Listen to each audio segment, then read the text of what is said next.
very word secrecy is repugnant in a free and open society. And we are, as a people, inherently and historically opposed to secret society, to secret oaths, and to secret proceedings.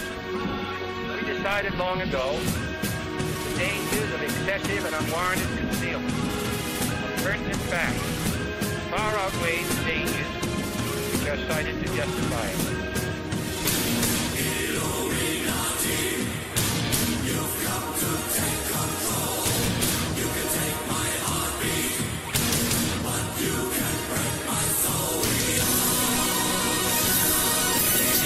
It's time to face the facts. Join our hands, make a stand. It's time to get the Καλή σας ημέρα.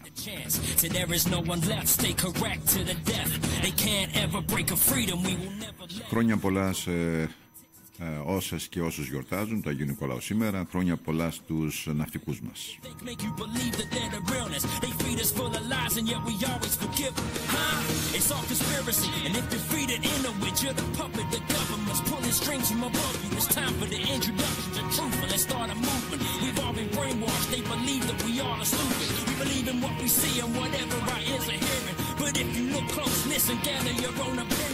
Πραγματικά, αν κοιτάξετε γύρω μας, θα δείτε ένα χαμό. Ουσιαστικά αυτό το οποίο ακούγεται, αυτό που βλέπουμε είναι απεργιακές κινητοποιήσεις σε όλους τους κλάδους, ελεύθεροι επαγγελματίες, στους δρόμους. Σήμερα στην Αθήνα γίνεται ένας χαμός με τους ταξιτζίδες.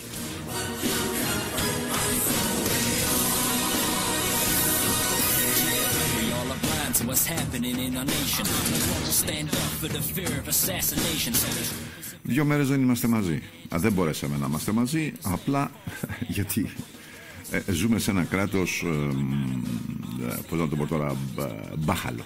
Ακριβώς, μπάχαλο. Όταν υπάρχει ένα κράτος μπάχαλο, όσο και να προσπαθείς, όσο και να θέλεις, όσο και να χώνεις το χέρι βαθιά στην τσέπη, δεν θα βγάλεις άκρη, γιατί τα πάντα γύρω σου είναι ένα μπάχαλο.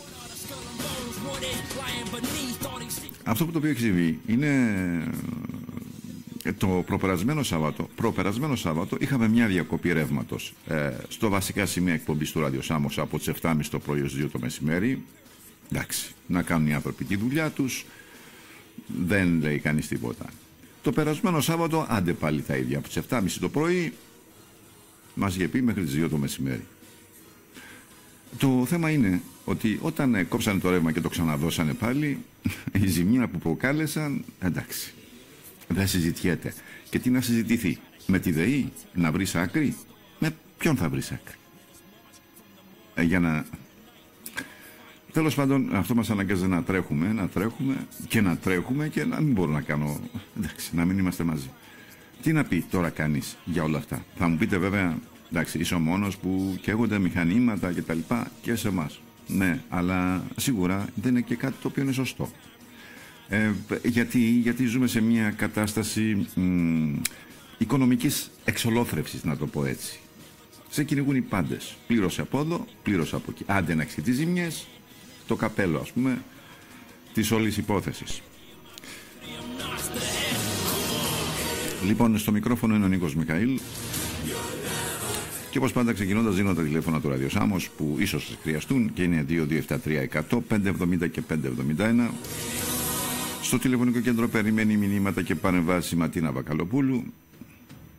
Ενώ υπάρχει και το email του Ραδιοσάμος που είναι radiosamos@radiosamos.gr. Αυτά λοιπόν συμβαίνουν έτσι σε αυτή την ωραία χώρα. Ωραία είναι η χώρα, αλλά έχουμε πολλά να πούμε, αρκετά πράγματα σήμερα. Και εντάξει, τώρα να πεις για τη ΔΕΗ, τι να πεις για τη ΔΕΗ? Για τα τιμολόγια,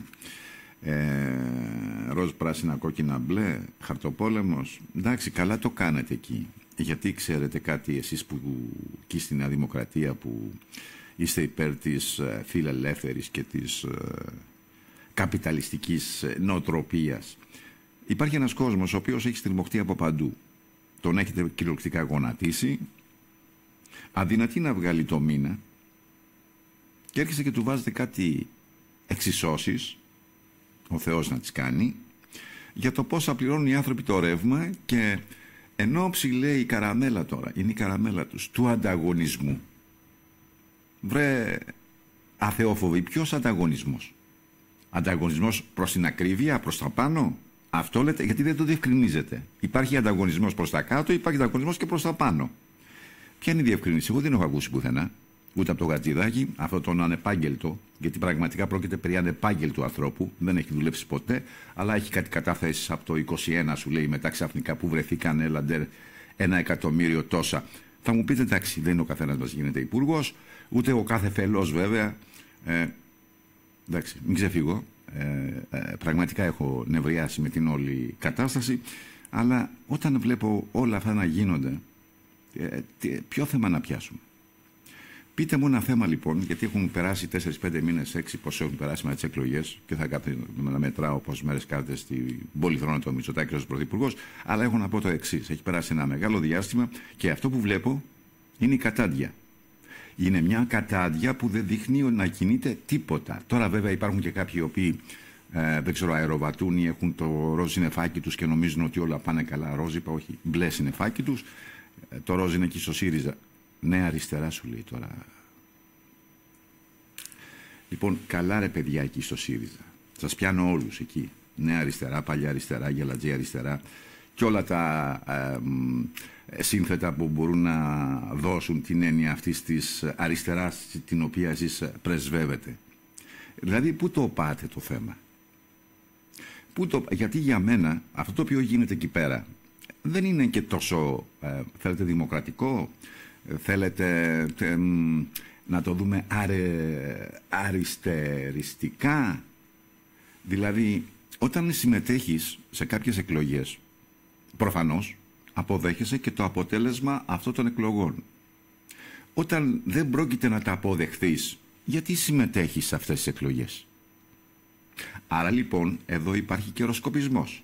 Υπάρχει μια σκέψη που σου λέει, άμα βγω εγώ όλα καλά θα έχω και αυτούς και τους άλλους, άμα δεν βγω εγώ θα έχω μόνο αυτούς χωρίς τους άλλους. Οι άλλοι είναι του Κασελάκης που έμειναν στο ΣΥΡΙΖΑ. Και ακούμε δηλώσεις, ακούμε βρυσίδια, ακούμε... μπορείτε να μου πείτε εσείς εκεί πέρα στο ΣΥΡΙΖΑ τι φταίει ο κόσμος? Ο κόσμος αυτή τη στιγμή αυτό που κοιτάει είναι πώς θα τα βγάλει πέρα. Πολύ απλά. Τώρα, αν είστε νέα αριστερά, αν είστε πεπαλαιωμένη αριστερά, αν είστε δεν ξέρω κι εγώ τι είστε, δείξτε το με τις πράξεις σας. Γιατί δεν έχω δει κάτι να κάνετε με τις πράξεις σας. Λόγια, κάτι ατάκες, 17χρονο, 15, δεν θέλω να προσβάλλω τα παιδιά, απλώς εννοώ το νεοελίστικο στυλ που έχουν, χωρίς να υπάρχει το βάθος, πετάει μια τάκα, ας πούμε, βαράνε οι άλλοι παλαμάκια από κάτω, ανάθεμα για να κατάλαβαν τώρα τι είπε ο άλλος. Αλλά δεν έχει καμία σημασία. Σημασία έχει το ιδεολογικό στάτους, το οποίο θέλουν να μαζευτούν όλοι αυτοί εκεί πέρα και να εκφράσουν τι είναι το ερώτημα. Απορία. Λοιπόν, έχουμε όλα αυτά. Εκεί με τη ΔΕΗ βέβαια, και επιστρέφω σε αυτό γιατί αυτό πραγματικά πονάει. Δεν λέω για τη ζημιά την οποία έχουμε εδώ, μιλάω γενικά για τα τιμολόγια της ΔΕΗ. Ανταγωνισμός. Δεν μας είχε πει αυτός ο Χατζηδάκης, δεν μας είχε πει το 19 παρακαλώ, ότι όταν η ΔΕΗ γίνει ιδιωτική θα έχουμε φτηνότερα τιμολόγια? Εμείς όλοι το ξεχάσαμε? Όχι. Βέβαια θα μου πείτε είναι τόσα τα οποία συμβαίνουν και προφανώς ναι. Δεν μας το είχε πει αυτό. Μας είχε πει ότι το 19 λόγω του ανταγωνισμού που θα γίνει η ιδιωτική ΔΕΗ και πέσαν όλα τα λαμόγια, όλα τα αρπακτικά και πήρανε κομμάτια της, γιατί έτσι γίνεται. Ποιος θα πάει τώρα? Απλός πολίτης με τι λεφτά να αγοράσει? Βέβαια, άμα έχει ένα Μητσοτάκη, υπάρχει και από κάτω το. Καταλαβαίνετε τι εννοώ. Όλοι αυτοί πήραν από μια εταιρεία και κάνουν το παιχνίδι τους. Όλοι αυτοί χρόνια, όπου κι αλλού κι αν ήτανε, κερδοσκοπούσαν. Και έρχεται τώρα ξανά ο Χατζηδάκης. Ξέρετε η γυναίκα του, έτσι για να, γιατί αυτοί μπαίνουν στο μικρό, θα μου πείτε τώρα βέβαια και που τα λες. Είναι παιδίατρος και πόσα δηλώνει το μήνα? Πόσα λέει βγάζει το μήνα? Κάνα χιλιάρικο. Τόσο έλεγε ή 153 ευρώ. Δηλαδή Αυτοί είναι αυτοί, ξέρετε, και τα ασόγια, εκεί που μας κυβερνούν και καθορίζουν τις δικές μας ζωές. Το πώς εμείς θα ζήσουμε. Ενώ αυτοί ζουν εις βάρος μας, ως βδέλες, παράσιτα, ρουφώντας το αίμα. Για δείτε τις περιουσίες τους, για δείτε τι γίνεται. Δείτε το. Δείτε να δείτε. Δείτε για να καταλάβετε πώς περνάνε αυτοί και πώς περνάς εσύ που τρέχεις να βγάλεις το μήνα. Δείτε αυτή τη διαφορά και ίσως καταλάβετε πολλά πράγματα. Τι εστί πολιτική. Και δεν πιάνω όλο το φάσμα της πολιτικής για να μην παρεξηγηθώ. Υπάρχουν πολιτικοί οι οποίοι είναι έτοιμοι, σωστοί. Υπάρχουν και αυτοί όμως που βγαίνουν μόνο και μόνο για να μας σώσουν, αλλά να σώσουν μόνο το σόι τους, την οικογένειά τους. Ξέρετε, αυτά έχουμε δει μέχρι τώρα. Από αυτούς, αυτά έχουμε δει. Δεν έχουμε δει κάτι για μας, έτσι για τον κόσμο. Λοιπόν, τι έχουμε. Έχουμε λοιπόν να μας λένε τώρα τα διάφορα. Κάποτε είχαμε αυτό το μπάγκαλο που έλεγε μαζί τα φάγαμε. Έτσι μας έλεγε ο μπάγκαλος. Τώρα πείτε τα είχαν φάει, ξέρετε πολύ καλά. Αυτοί που ήταν ερχόμενοι μες στο κόμμα, αυτοί που ήταν έτσι, που ήταν αλλιώς, όλοι αυτοί. Αλλά φτάνουμε σήμερα, φαίνεται το Πασόκ ήταν μεγάλη σχολή. Πολύ μεγάλη σχολή. Ενώ μιλάω για το Πασόκ από τον Σιμίτη και μετά. Μεγάλη σχολή. Αρπαχτής, λαμογιάς, ψέματος και ό,τι άλλο μπορεί να υπάρξει. Και βέβαια θα μου πείτε τώρα τυχαίο που ο Μητσοτάκης είναι τατσιμιτσικότσι με το Σιμίτη. Καθόλου. Γιατί είναι ακριβώς τον ίδιο δρόμο. Το δρόμο του συμφέροντος. Κερδίζω εγώ, εσύ πεινάς. Δηλαδή κάπως έτσι. Για να ακούσουμε λοιπόν Κυρανάκης στα βήματα Πάγκαλου. Τρίτον, για ποιο λόγο δεν θυμάστε ότι κάποτε ζούσαμε σε μια εποχή με διακοποδάνεια που εποχής Πασόκ. Εορτοδάνεια. Πήγαινε στη Νέα Υόρκη με μηδενικό επιτόκιο για δεν ξέρω εγώ τι και καταλήξαμε να έχουμε κόκκινα δάνεια παντού και να χάνει ο κόσμος στα σπίτια του. Συγγνώμη. Αυτή την εποχή θέλουμε να ξαναζήσουμε. Κύριε Κυριανάκη, αυτή την εποχή θέλουμε να ξαναζήσουμε. Ατελείωσε ο ΣΥΡΙΖΑ. Εποχή Πασόκ με διακοποδάνεια θέλουμε να ξαναζήσουμε. Πασόκ θα ζήσουμε σίγουρα. Λοιπόν, στα τραπεζικά, στα οικονομικά θα μπει τάξη. Λοιπόν, αυτός είναι το αδέφιο και ο Κυρανάκης. Αλήθεια, πόσοι από εσάς, έτσι μια απλή ερωτησούλα, ρητορική είναι, δεν θέλετε να απαντήσετε, πόσοι από εσάς πήρατε ένα δάνειο για να πάνε να κάνετε διακοπές στη Νέα Υόρκη, δεν ξέρω κι εγώ που αλλού. Πόσοι από εσάς?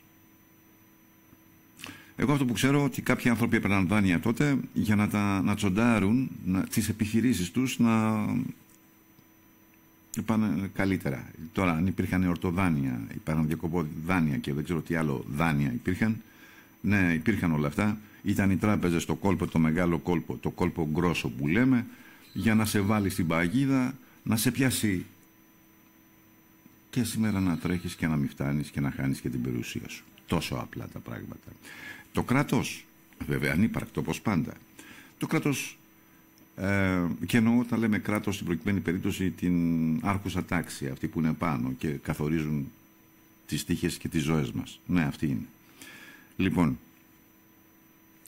δεν κάνει και βέβαια και κανένας δημοσιογράφος, γιατί βρισκόμαστε στην Ελλάδα, από αυτούς εκεί που τα έλεγε ο Κυρανάκης, δεν βγήκε να του πει, έλα εδώ ρε εσύ του.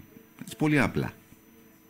Πόσα χρωστάει η Νέα Δημοκρατία το κόμμα σου και πόσοι από εσάς πήγατε μέσα από τα χρήματα του δανείου της Νέας Δημοκρατίας διακοπές στη Νέα Υόρκη? Μήπως τα χρήματα αυτά πήγαν προς εξαπάτηση του κόσμου με τα προεκλογικά και τα λοιπά για τους επικοινωνιολόγους που πληρώσατε και δεν ξοφλείτε και τα δάνεια? 400 εκατομμύρια δάνειο. Και κυνηγάει εσένα που χρωστάς 10, 15, 500 ευρώ αναλόγως 10.000, 50%. Έστω και 500.000. Αλλά γιατί δεν σε βάζει στην ίδια θέση με αυτό που είναι και το κόμμα της Νέας Δημοκρατίας ή και του Πασόκ? Γιατί? Το Σύνταγμα λέει κάτι, ότι όλοι είναι ίσοι απέναντι στον νόμο. Και μάλιστα είναι ίσοι και στις υποχρεώσεις τους απέναντι σε αυτό το κράτος. Τηρείται λοιπόν αυτή η παράγραφος? Όχι, δεν τηρείται.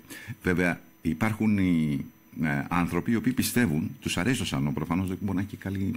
Δεν έχω δοκιμάσει, δεν θέλω να το δοκιμάσω. Μπορεί να έχει καλή γεύση. Τι να πω. Κάπου εκεί πηγαίνει δηλαδή η σκέψη. Έχουμε λοιπόν να μας λένε τώρα και να μας κουνάνε και το δάχτυλο.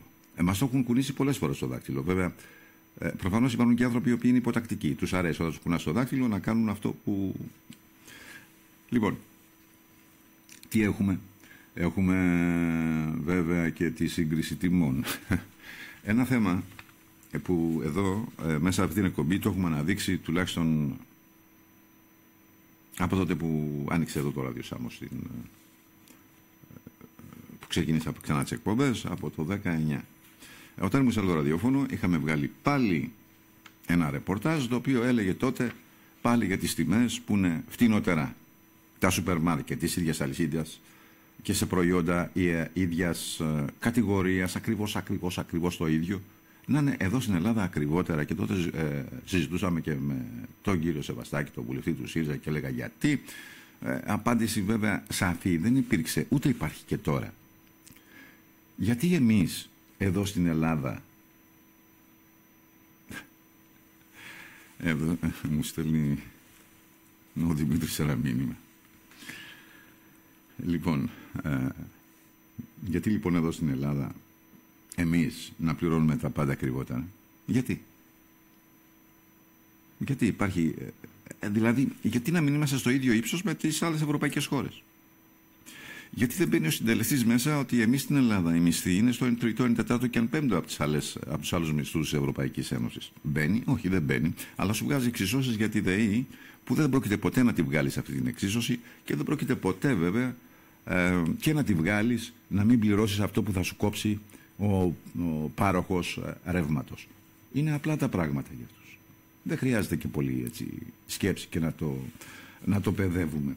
Οι άνθρωποι κάθονται εκεί, καταναλώνουν πολύ φαία ουσία για να μας κοροϊδέψουν. Όχι για να διευκολύνουν και να κάνουν καλύτερες τις ζωές μας. Λοιπόν, σύγκριση τιμών.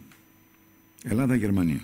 Με τις τιμές των προϊόντων στα ράφια των σούπερ μάρκετ να έχουν πάρει φωτιά, προκαλεί εντύπωση ότι κάποια από αυτά απολούνται φθηνότερα σε σούπερ μάρκετ της Γερμανίας. Όπως προκύπτει από έρευνα του Open, χαλβάς της ίδιας εταιρείας και στην ίδια ποσότητα στην Ελλάδα πωλείται 6 ευρώ και 54 λεπτά, ενώ στη Γερμανία μόλις 4 και 60. Αντίστοιχα, γιαούρτι, η ίδια ακριβώς συσκευασία στην Ελλάδα κοστίζει 4 και 38 με προσφορά, ενώ στη Γερμανία μόλις 3 και 99. Το Open ζήτησε μια εξήγηση από ιδιοκτήτη σούπερ μάρκετ με ελληνικά προϊόντα στη Φραγκφούρτη της Γερμανίας. Κάποιες εταιρείες οι οποίες πραγματικά δίνουν μεγάλο αγώνα και βοηθούν πάρα πολύ το εξαγωγικό κομμάτι, αλλά σίγουρα τόσο μεγάλες διαφορές δεν δικαιολογούνται. Χαρακτηριστικό παράδειγμα αποτελούν τα φασόλια. Πάντα ακριβώς ίδιας εταιρείας και ποσότητας, στην Ελλάδα πωλούνται προς 2 ευρώ και 53 λεπτά, όταν στη Γερμανία δεν ξεπερνούν τα 2 και 49. Ακόμη πιο ακριβό είναι το ρύζι γλασέ των 500 γραμμαρίων, το οποίο στην Ελλάδα πωλείται προς 2 ευρώ και 6 λεπτά, ενώ στη Γερμανία μόλις 1 και 80. Και όλα αυτά όταν το μέσο μισθολογικό κόστος στη Γερμανία είναι πολύ υψηλότερο από την Ελλάδα. Ένας μέσος όρος μισθού είναι γύρω στα 1.800 ευρώ, μπορεί να είναι και 2.000, μπορεί να είναι και 2.200 και μιλάω για καθαρό ποσό που λαμβάνει ο υπάλληλος στα χέρια του. Λαμβάνουμε καθημερινά σχόλια ότι τα προϊόντα είναι ακριβά. Πώς είναι δυνατόν να συμβαίνει κάτι τέτοιο? Λίγες εταιρείες ελέγχουν την προσφορά από τη μία και αναποτελεσματική έλεγχη από την άλλη, λένε οι ειδικοί. Η ευχέρεια των πολυεθνικών να πουλούν ακριβότερα στην Ελλάδα οφείλεται στην έλλειψη ουσιαστικού ελεύθερου ανταγωνισμού. Αυτό συμβαίνει γιατί στους περισσότερους κλάδους της οικονομίας μας ένας μικρός αριθμός επιχειρήσεων ελέγχει την προσφορά. Η κατάσταση γίνεται ακόμη χειρότερη από τη χαμηλή αποτελεσματικότητα των αρμόδιων ελεκτικών οργάνων. Είναι κερδοσκοπία. Αυτό που λέμε στα σούπερ μάρκετ εδώ, τα 3 στη τιμή των 2 και μετά να κοιτάξω το 1 και να δω αν πάρω 3 να είναι η ίδια τιμή και να μην είναι προσφορά, αυτό δεν γίνεται. Του έχει κλείσει το μαγαζί. Μία ακόμη παράμετρος για τους ειδικούς είναι η καταναλωτική συνείδηση των Γερμανών και η δράση των καταναλωτικών ενώσεων εκεί. Μάλιστα. Πολύ απλά τα πράγματα. Στο λέει. Λέει υπάρχει κερδοσκοπία στην Ελλάδα και η έλεγχη και δεν ξέρω και εγώ τι άλλο υπάρχει. Πάντως η πραγματικότητα είναι μία και ότι η ακρίβεια καλπάζει.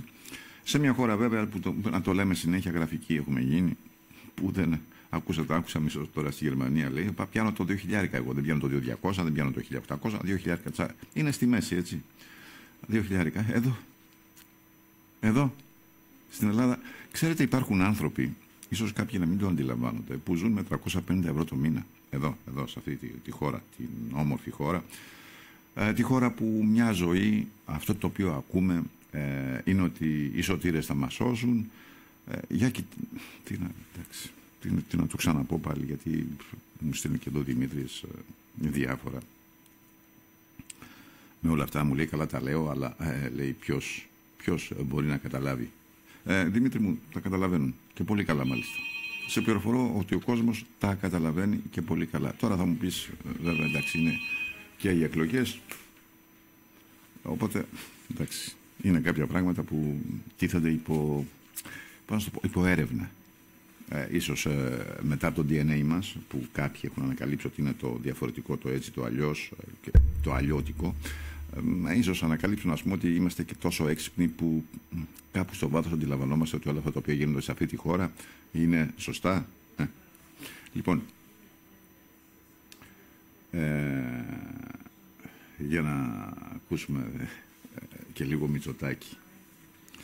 Θα ακούσετε το Μητσοτάκη με τον συντοπίτη μας, που δεν χαίρει ο συντοπίτης μας και τις καλύτερες, αν δείτε στα social media, για το Ραφιάλαιο, έτσι, το οποίο τον πάει και για ευρωβουλευτής.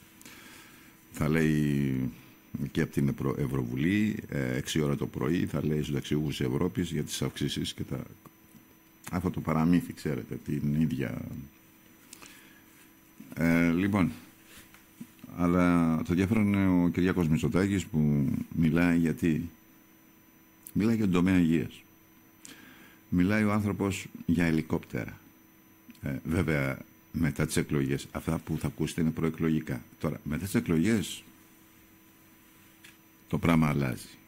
Τι θα κάνουμε με το ΕΚΑΒ, κύριε Πρόεδρε, γιατί είμαι σε ένα νησί που ξέρω τι συμβαίνει στα νησιά και ούτω καθεξής.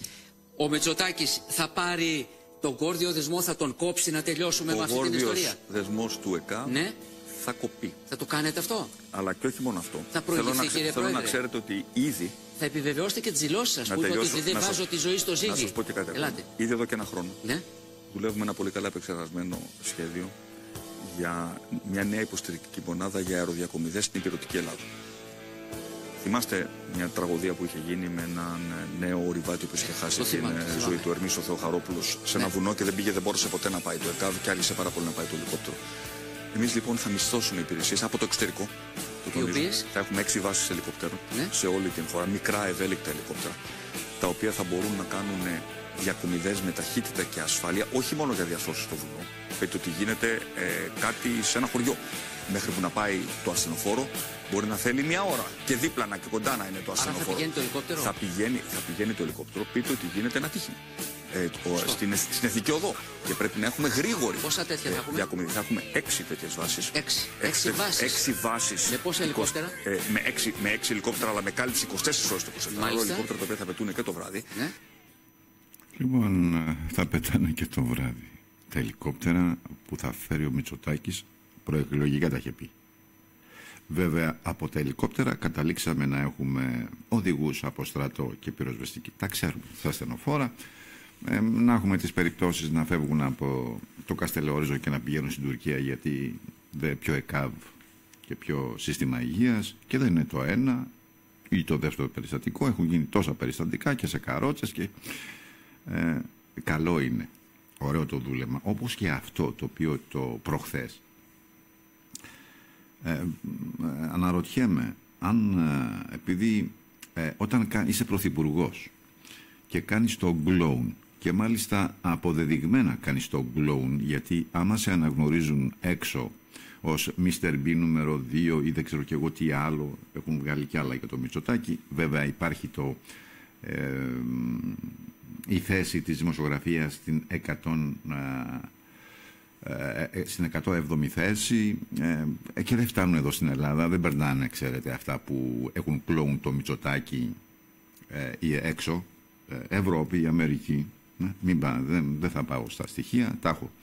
Λοιπόν, φόρεσε τώρα και ένα καπέλο για να βγει στο TikTok. Είναι μια εφαρμογή που κάνεις βιντεάκια, εκεί είναι οι πιο πολλοί νέοι που βάζουν διάφορα βιντεάκια για να γελάσουν. Και πού άλλο θα πήγαινε ο Μητσοτάκης, σε κάτι σοβαρό? Στο να γελάσουν οι άλλοι και να τους πουλήσει το Youth Pass. Έτσι. Μητσοτάκης είναι αυτός. Τρέλα πουλάμε, αλλά αγοράζουμε και δηληστήρια. Κάπως έτσι πάνε τα πράγματα. Ωραίο, είναι καλό όλο αυτό το που τουλάχιστον μέσα στην πίκρα μας, μέσα στα όσα συμβαίνουν, στο να προσπαθούμε να ωρεοποιήσουμε κάποιες στιγμές, να έχουμε και έναν κλόου να γελάμε, εντάξει, καλό είναι. Προσφορά της Νέας Δημοκρατίας. Ευχαριστούμε πολύ. Άντε, πάμε για διαφημίσεις. Τις κρύες γυναίκες που με χαϊδεύουν, τους ψευτοφίλους που με κολακεύουν, που απ' τους άλλους θεν παλικαριά κι οι ίδιοι ολολερώνουν τα βράκια. Σ' αυτή την πόλη που στα δυο έχει σκιστεί, τους έχω βαρεθεί. Και πέστε μου, αξίζει μια πεντάρα τον γραφειοκρατών η φάρα? Στην ημεζήλο περισσό, στο σβέρκο του λαού χορό, στις ιστορίας στο χοντρό το κινητή, την έχω συχαθεί.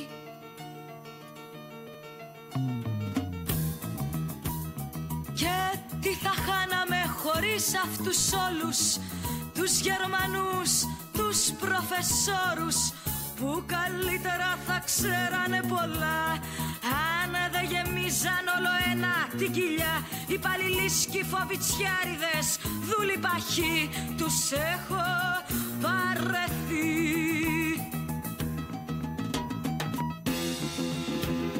Κι οι δασκαλοί της νεολαίας χταρτάδες κόβουν στα μέτρα τους τους μαθητάδες. Κάθε σημαίας πλαισιώνουν τους ιστούς με ιδεώδεις υποτακτικούς που είναι στο μυαλό νοθροί, μα υπακοοί έχουν περισσεί, τους έχω βαρεθεί.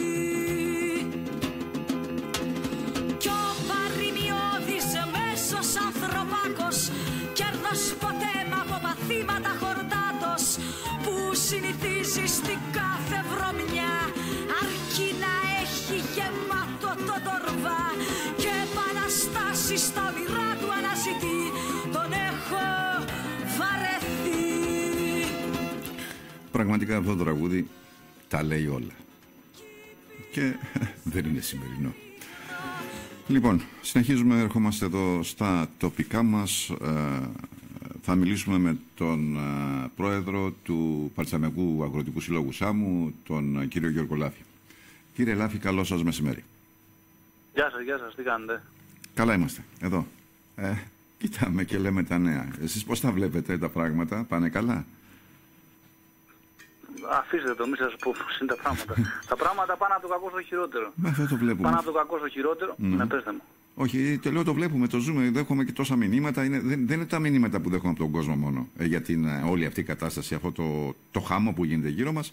Είναι ότι ζούμε δηλαδή και βλέπουμε και ανθρώπους οι οποίοι επιστρέφουμε να ψάχνουν τους σκουπιδοντενεκέδες. Δηλαδή, έχουμε να δούμε πολλά ακόμα. Έχουμε να δούμε πολλά ακόμα. Τα πράγματα είναι πάρα πολύ δύσκολα. Ο κόσμος δεν μπορεί να ανταπεξέλθει και εμείς επίσης σαν αγρότες. Δηλαδή δεν μπορούμε να καλλιεργήσουμε, έχουμε τεράστια προβλήματα στις καλλιέργειές μας. Δηλαδή φέτος η χρονιά είναι πάρα πολύ δύσκολα. Φανταστείτε, εκτός ότι είχαμε θέμα με τα μπέλια, περνόσπρο και ζημιές από τον καιρό. Όντως, είχε και όλα αυτά. Ναι. Τώρα έχουμε να αντιμετωπίσουμε για να καρπιές τις ελιές, που και πώς θα βγάλουμε το χειμώνα δεν ξέρουμε. Τα ρεύμα στο Θεό, το πετρέλαιο στο Θεό, η κατάσταση έχει ξεφύγει. Και βλέπουμε μια τεράστια διαφορία από τους αρμόδιους και σε τοπικό επίπεδο αλλά και σε κεντρικό επίπεδο. Δηλαδή εμείς σαν σύλλογος έχουμε βάλει όλα τα ζητήματα που έχουν να κάνουν με το δικό μας τον κλάδο.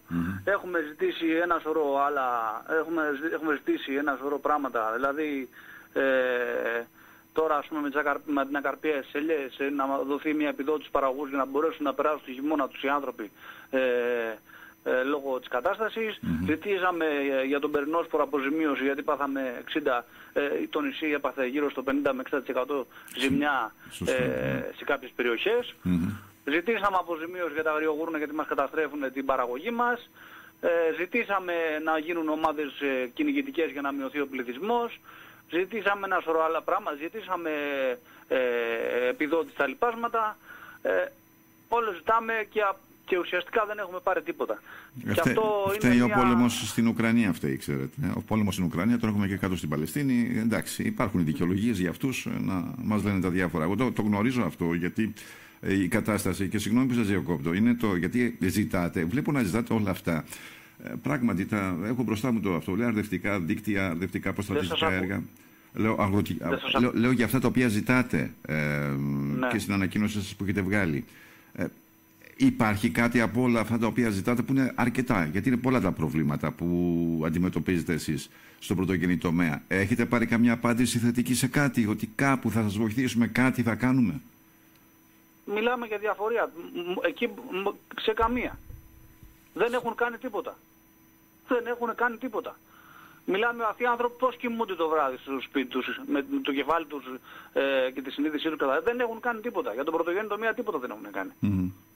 Το βλέπω. Και ξέρετε, είναι ένας τομέας ο οποίος στηρίζεται η οικονομία, μπορεί να στηριχτεί, να μην κάνουμε αυτές τις εισαγωγές, αλλά βλέπετε είμαστε και σε μια Ευρωπαϊκή Ένωση που σε υποχρεώνει να κάνει εισαγωγές, σου πνίγει τον αγροτικό τομέα για να κερδίζουν κάποιοι. Αυτό φαίνεται ξεκάθαρα. Έτσι δεν είναι? Θέλουν να μας βγάλουν από τα χωράφια μας. Θέλουν να σταματήσει ο κόσμος να καλλιεργεί τη γη και να τα εισάγουμε όλα. Και αυτό τι σημαίνει? Δεν σημαίνει ότι εμείς θα σταματήσουμε να κάνουμε αυτή τη δουλειά. Σημαίνει ότι και ο κόσμος θα αγοράζει πανάκριβα τα προϊόντα που θα εισάγονται και αμφιβόλου ποιότητας. Λοιπόν, και δεν θα έχουμε την παραγωγή που δεν θα υπάρχει παραγωγή. Τελείωσε. Δεν θα υπάρχουν τα κύριο επάγγελμα αγρότες. Δεν έχουν κάνει πραγματικά σας τίποτα. Δεν έχουμε, δηλαδή λέτε εσείς για το νερό που ποτίζουμε, όλα τα νερά όλο το χειμώνα πάνε στη θάλασσα. Λοιπόν, δεν υπάρχει ένα πράγμα. Δεν υπάρχει ένα έργο. Ένα φράγμα να κρατάει τα νερά, ας πούμε, να ποτίζουμε, και όχι μόνο να ποτίζουμε. Ένα μήνα πριν, σε πάρα πολλά χωριά δεν είχαμε νερό να πιούμε. Στο χωριό που ζω εγώ, στον Πύργο, μέχρι πριν ένα μήνα, 20 μέρες, μας κόβαν το νερό 2 φορές τη μέρα. Μάλιστα. Μιλάμε για τέτοια πράγματα. Δρόμους στα χωράφια μας δεν έχουμε. Δηλαδή μπήκε ένας εργολάβος, έφτιαξε τους δρόμους και με το που έκανε το πρώτο νερό γίνανε αρέματα. Κατάλαβα.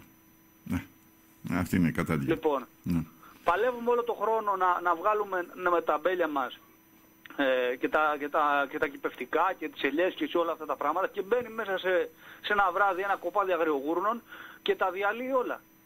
Και η απάντηση ποια ήταν? Ότι όλες οι αρμόδιες υπηρεσίες έχουν κάνει τη δουλειά τους σωστά, έχουν στείλει τα απαραίτητα έγγραφα και δεν έχει γίνει τίποτα. Και τι εννοούμε έχουν στείλει τα απαραίτητα έγγραφα? Έχουν πετάξει εδώ τους απόξω. Το μπαλάκι ο ένας τον άλλον. Λοιπόν, αυτά πρέπει να τα βλέπει ο κόσμος, και να βγάζει συμπεράσματα. Και να κινητοποιείται. Τώρα, πέρα από όλα αυτά, και αυτές οι υπηρεσίες που αναφέρετε είναι και οι περισσότερες υποστελεχωμένες. Δηλαδή δεν είναι ότι οι υπηρεσίες είναι και είναι και υποστελεχωμένες, οι οποίες δηλαδή και τι να κάνουν όταν είναι πολιτική αυτή η όλη κατάσταση, είναι πολιτική επιλογή δηλαδή στο να γίνονται όλα αυτά και να υπάρχει και αυτή η αδιαφορία και η μορφή εγκατάλειψης. Ναι. Δεν τους ενδιαφέρει και τίποτα. Το μόνο που τους ενδιαφέρει είναι να γίνουν όλα ιδιωτικά. Όπως και στην υγεία, ένα άλλο πολύ ζήτημα που αντιμετωπίζουμε και εμείς οι αγρότες. Λοιπόν, η αδιαφορία στο έπακρο. Τι να σας πω. Τώρα γι' αυτό και εμείς πρέπει να, εμείς τώρα οι αγρότες είχαμε κάνει μια γενική συνέλευση. Είπαμε για νέα γενική συνέλευση την Κυριακή στις 6.30 ώρα για να αποφασίσουμε πώς θα προχωρήσουμε για όλα αυτά τα ζητήματα που βάζουμε για να προχωρήσουμε σε κινητοποιήσεις. Δεν έχουμε άλλο δρόμο. Ο μόνος δρόμος είναι ο δρόμος των κινητοποιήσεων για να ακουστούμε πιο δυνατά και εδώ, αλλά και πανελλαδικά επικρατεί μια τέτοια κατάσταση. Κινητοποιήσεις για την ακαρπία στις ελιές, γιατί αυτό δεν είναι μόνο στη Σάμο, είναι και σε όλη την Ελλάδα. Για τον περνός προς τα μπέλια που πάλι είχαν πρόβλημα και στην υπόλοιπη Ελλάδα, να κλιμακώσουμε, να συντονιστούμε για να δούμε πώς θα προχωρήσουμε για να κερδίσουμε αυτά που μας αξίζουν και μας αναλογούν. Κάθε χρόνο σχεδόν γίνονται αυτές οι κινητοποιήσεις και ιδιαίτερα ανεβαίνουν στις αρχές του χρόνου όσον αφορά για τους αγρότες, για την υπόλοιπη Ελλάδα. Εδώ στη Σάμο δεν έχω δει, δηλαδή, για να πω την αλήθεια, δεν έχω δει ιδιαίτερες κινητοποιήσεις. Σκέφτεστε να ξεκινήσετε κάτι έτσι δυναμικό, ξέρετε, εννοώ, κινητοποιήσεις στους δρόμους? Αυτός είναι ο σκοπός μας, για μια μεγάλη κινητοποίηση στην περιφέρεια, και θα το συζητήσουμε δηλαδή και στη συνέλευση που έχουμε την Κυριακή, τη μορφή και τον τρόπο, αλλά κινητοποίηση θα γίνει, όπως και να έχει, γιατί από εκεί και πέρα εμείς όλα τα απαραίτητα έγγραφα και όλα τα ζητήματα που βάζουμε τα έχουμε κάνει. Και από εκεί και πέρα και θα πρέπει να προβληματιστούν και οι αρμόδιοι και αν κάνουν στα δουλειά τους, που δεν την κάνουν στα δουλειά τους. Σωστά, ναι. Πέστε μου κάτι. Άμα την κάνανε. Ναι. Στη συνέλευση επίσης, όχι, καλείται και τους νέους και αγρότησες και αγρότες να γραφτούν στο σύλλογο. Υπάρχει, όχι ενδιαφέρον, να θέλουν να μπουν μέσα, να αγωνιστούν μαζί με το σύλλογο για ένα καλύτερο... Υπάρχει αυτή το ενδιαφέρον? Υπάρχει ανταπόκριση, υπάρχει. Κοιτάξτε, ο σύλλογος μας 2 χρόνια ζωής έχει, δεν είναι, δηλαδή πριν 2 χρόνια ουσιαστικά φτιάχτηκε. Εντάξει, υπάρχει κόσμος που ενδιαφέρεται και έρχεται και συζητάμε με κόσμο και νέες εγγραφές κάνουμε, αλλά όσο πιο μαζικός είναι ο σύλλογος, τόσο πιο καλά θα είναι τα αποτελέσματα που θα έχει. Έχουμε και τον τομέα της ακρίβειας, κύριε Λάφη.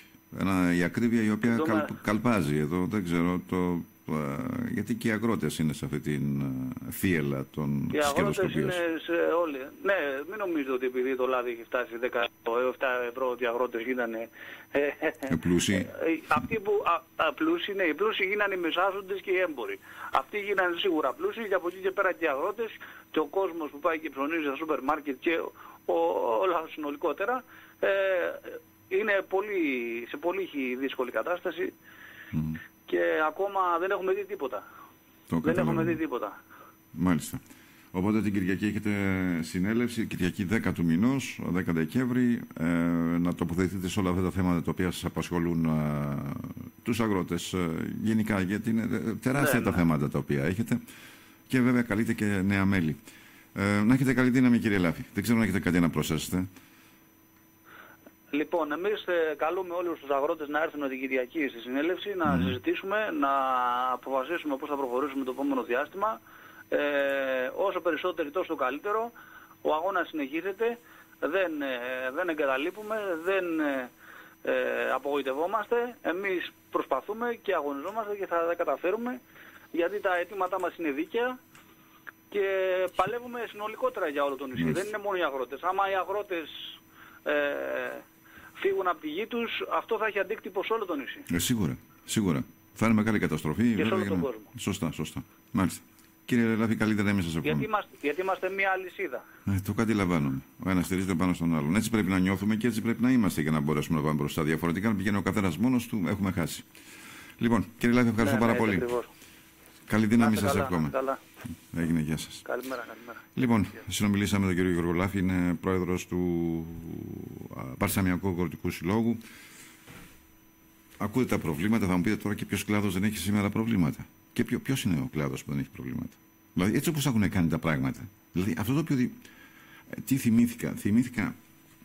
Και το θυμάστε και πολλοί από εσάς, όταν ερχόμουν, γιατί εγώ δεν έχω γεννηθεί στο νησί, είναι η καταγωγή μου είναι από τη Σάμο. Αυτό που έχω να πω είναι ότι όταν ερχόμουν διακοπές στη Σάμο, πιτσιρικάς. Και υπάρχουν ακόμα και σε ορισμένα σημεία και σήμερα.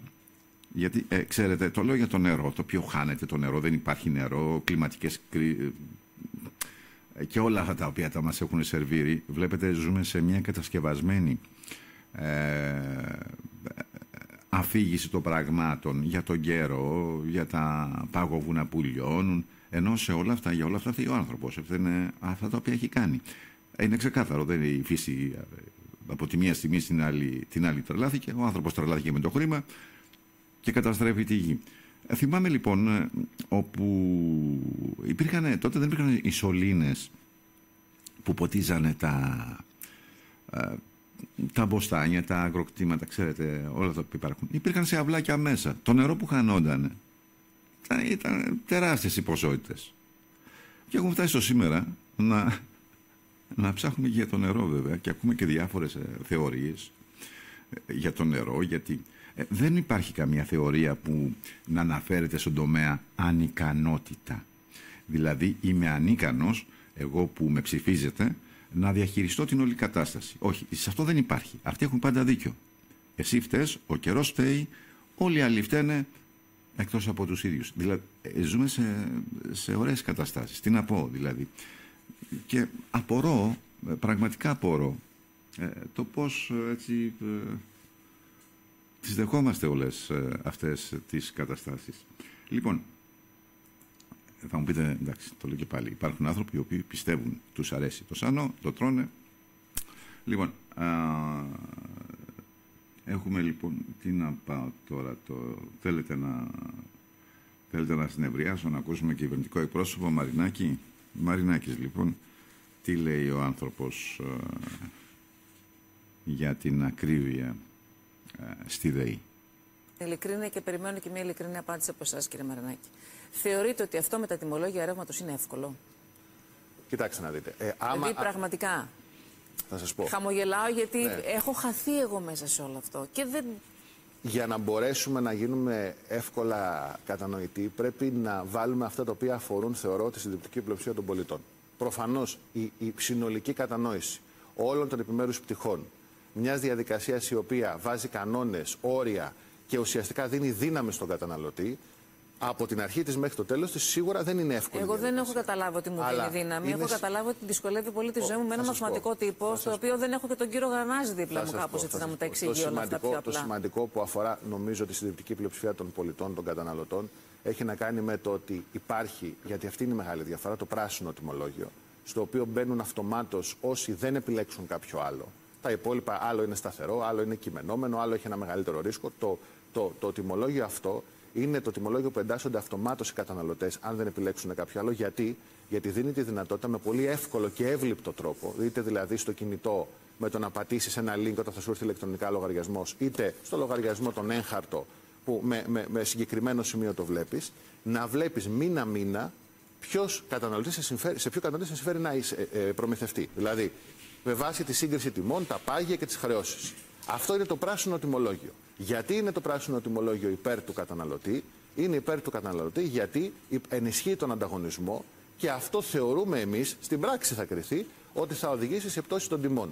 Γιατί μπορεί να αλλάξει άμα δείτε ότι στην πράξη δεν βοηθάει τελικά? Εμείς το έχω πει αρκετές φορές και δεν είναι εκκλησία, δεν είμαστε δογματικοί. Και το έχουμε αποδείξει στην πράξη. Μιλάγαμε πριν για το φορολογικό νομοσχέδιο. Χωρίς να παρεκκλίνουμε με την κεντρική του φιλοσοφία, προβήκαμε σε κάποιες παρεμβάσεις για να το κάνουμε όσο το δυνατόν.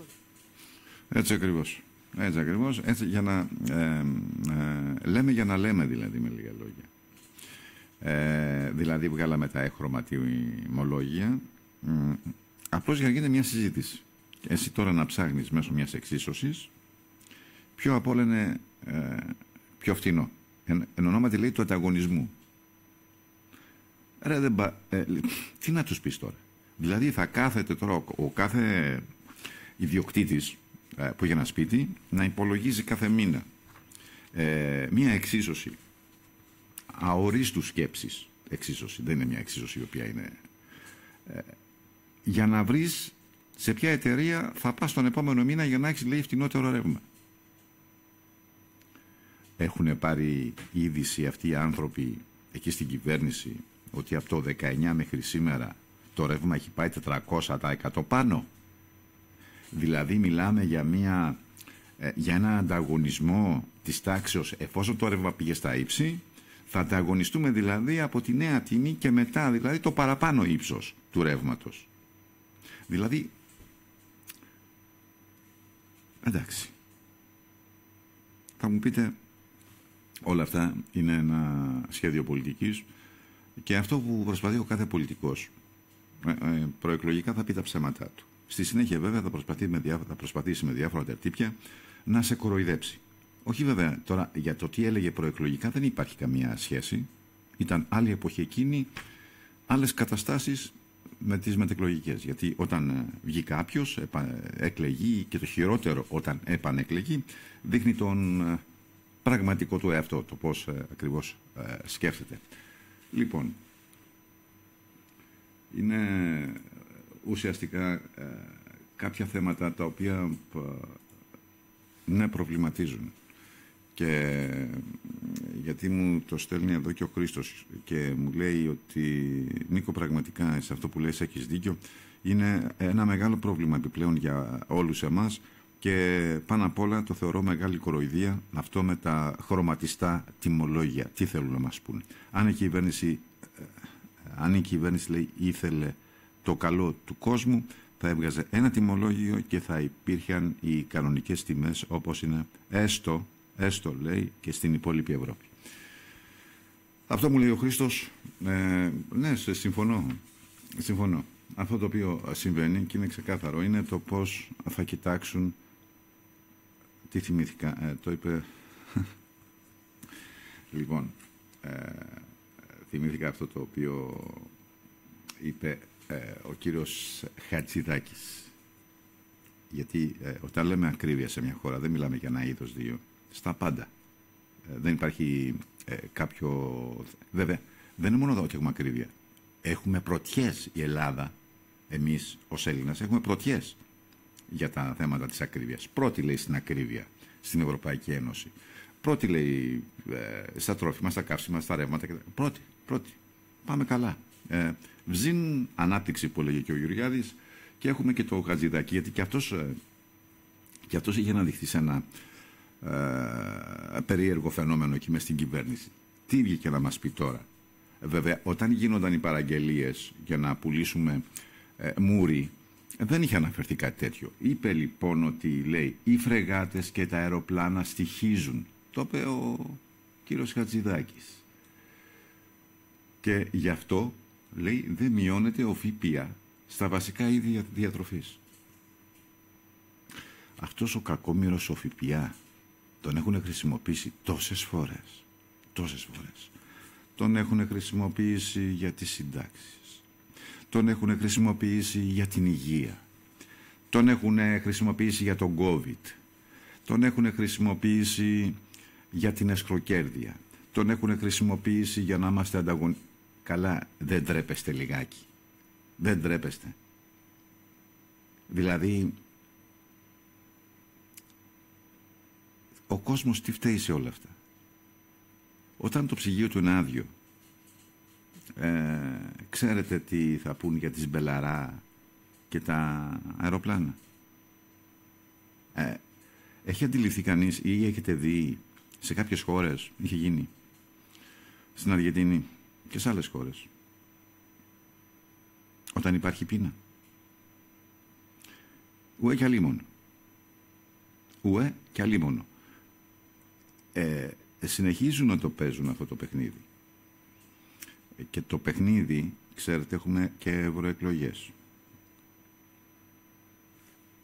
Τώρα θα μου πείτε, εντάξει, η κυβέρνηση υπάρχει εδώ, καλά περνάνε αυτοί. Από τις ευρωεκλογές θα είναι και ένα γκάλοπ. Η Νέα Δημοκρατία έχει αντιληφθεί τι έχει μπροστά της? Όχι. Αυτό πιστεύω. Δεν έχει αντιληφθεί. Ή σου λέει προχωράμε έτσι με αυτό το σκεπτικό, όπου βγει, όχι όπως με τα τέμπη, τη δολοφονία, όπου βγει, και μετά μπορούμε να το επικοινωνιακά να το διορθώσουμε. Αυτό έχει γίνει μέχρι σήμερα. Ό,τι αρνητικό, ό,τι μαύρο, ό,τι πιο έσχρο, τι να πει κανείς. Όλα αυτά έχουν στηριχτεί πάνω στην επικοινωνιολογία. Επικοινωνία σου λέει. Η επικοινωνία δεν σημαίνει ότι λέει πάντα την αλήθεια. Σημαίνει ότι χρησιμοποιώ με τις κατάλληλες λέξεις για να αντιστρέψω μια αρνητική είδηση σε υποτιθέμενη θετική. Αυτό ακριβώς είναι η επικοινωνία που χρησιμοποιούν τώρα. Πάμε για διαφημίσεις.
εικόνα σου και πάλι από την αρχή. Ψάχνω για μια διέξοδο γυρεύοντας μια λιώτικη ζωή. Ξέρω το όνομά σου, την εικόνα σου και πάλι από την αρχή. Ψάχνω για μια διέξοδο γυρεύοντας μια λιώτικη ζωή.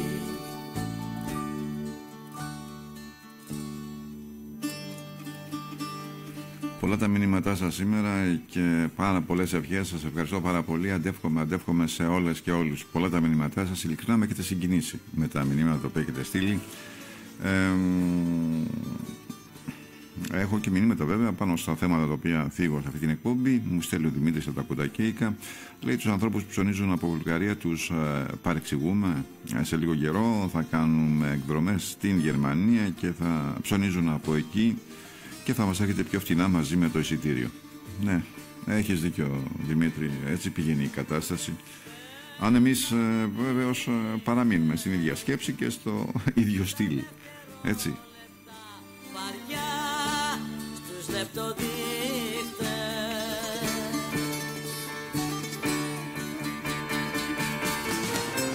Ζήτοντας κάτι που να μην γίνεται ουρλιαχτό κι οφθαλμα πάτη.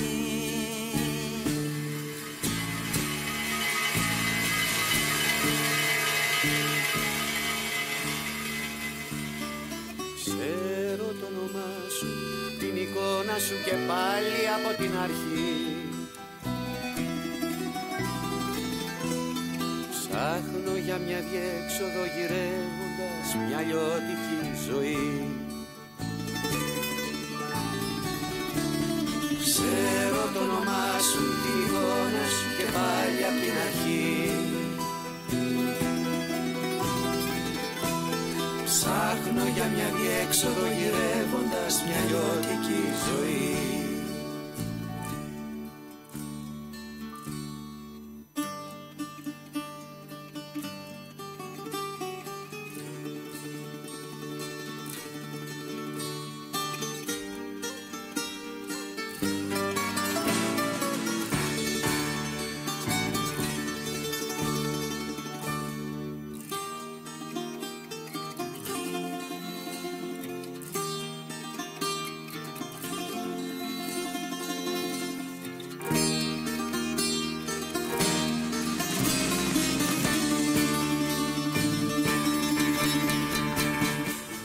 Είμαστε εδώ πάλι, Ραδιοσάμος 102 και τώρα θα πάμε να συνομιλήσουμε με τον κύριο Νότι Μαριά, πρώην Ευρωβουλευτή και τώρα βέβαια επικεφαλής του Ελλάδα Άλλος Δρόμος. Κύριε Μαριά, καλό μεσημέρι.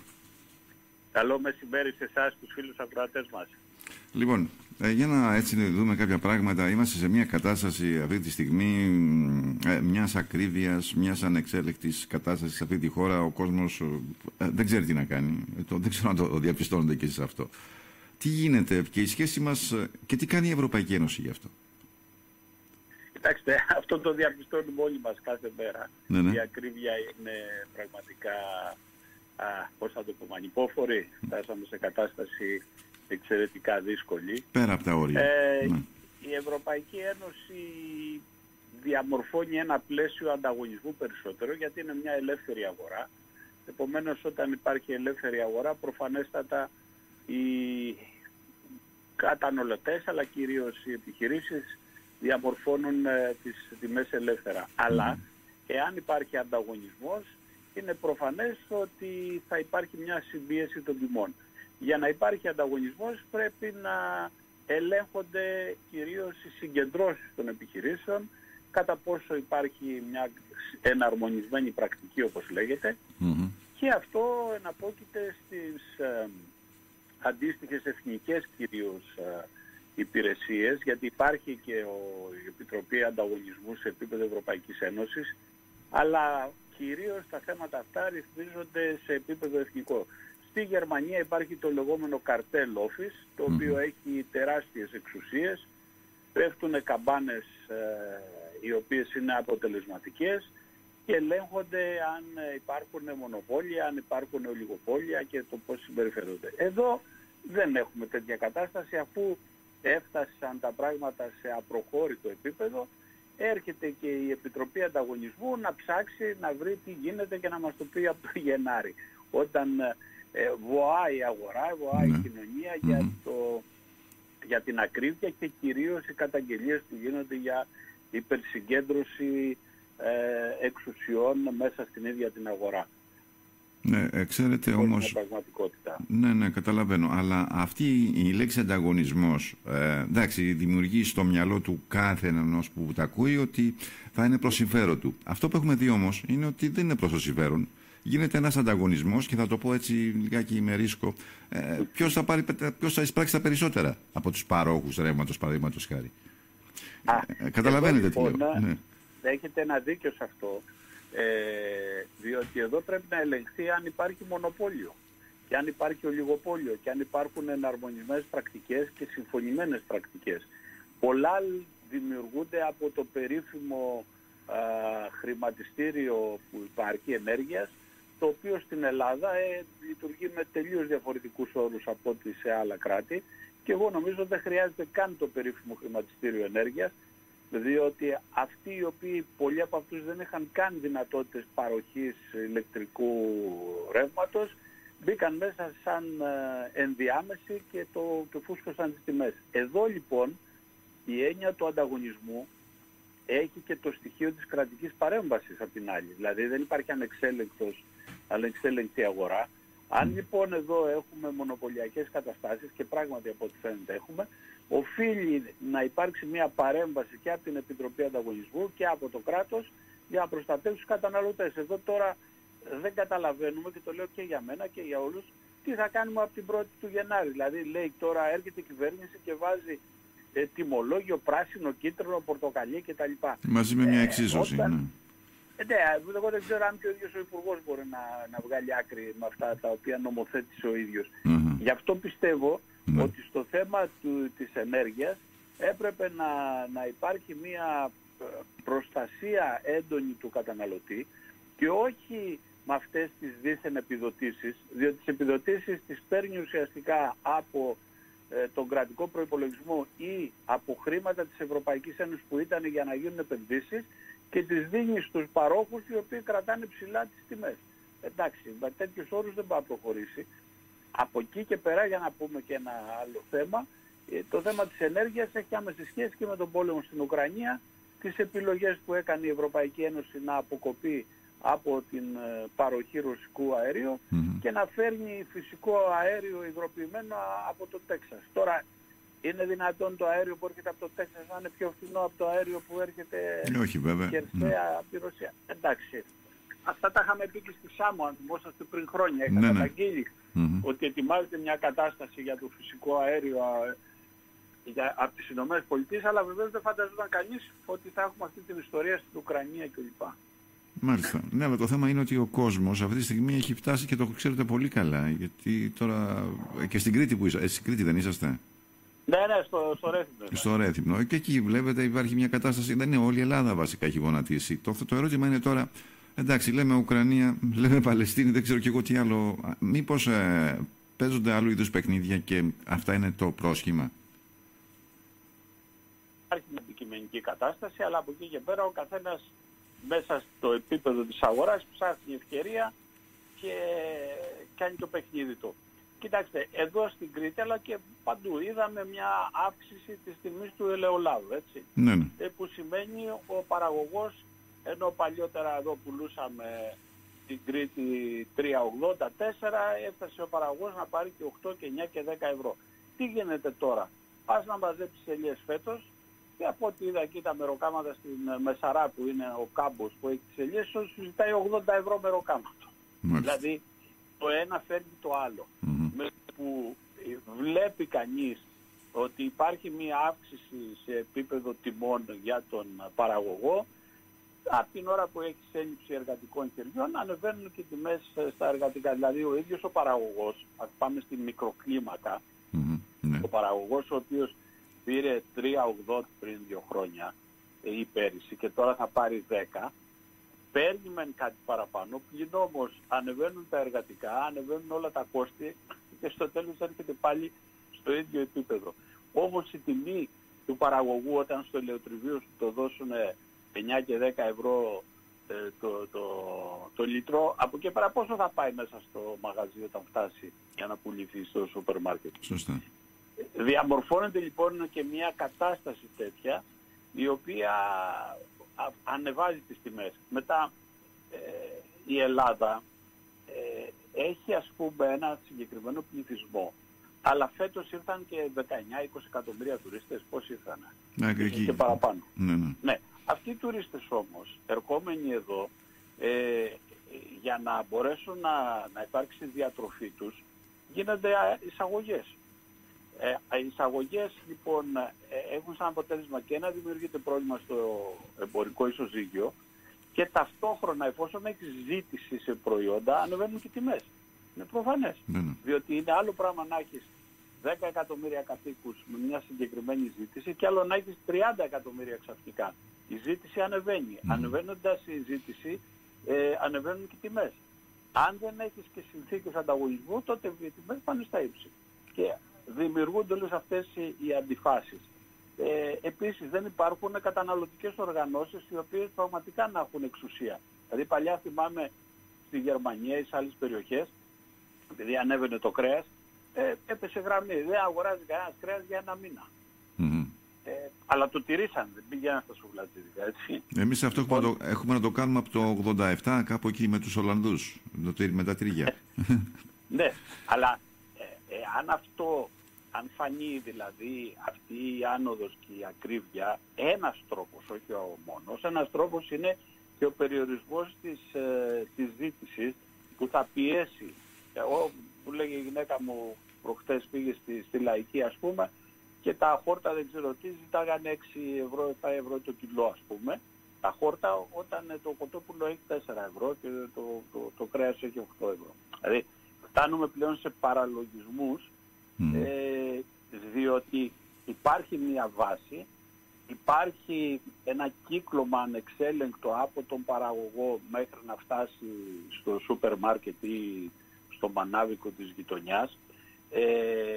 Αυτό το κομμάτι όλο είναι ανεξέλεγκτο και από εκεί και πέρα υποτίθεται ότι άμα θα κάνεις εισαγωγές θα πέφτουν οι τιμές, αλλά εδώ κάνουν εισαγωγές πατάτες, δεν ξέρω τι άλλο φέρνουν και οι τιμές είναι πιο ακριβές οι εισαγόμενες. Άρα, δηλαδή εδώ στο Πανεπιστήμιο να πάμε να τα διδάξουμε αυτά δεν μας βγαίνει η θεωρία.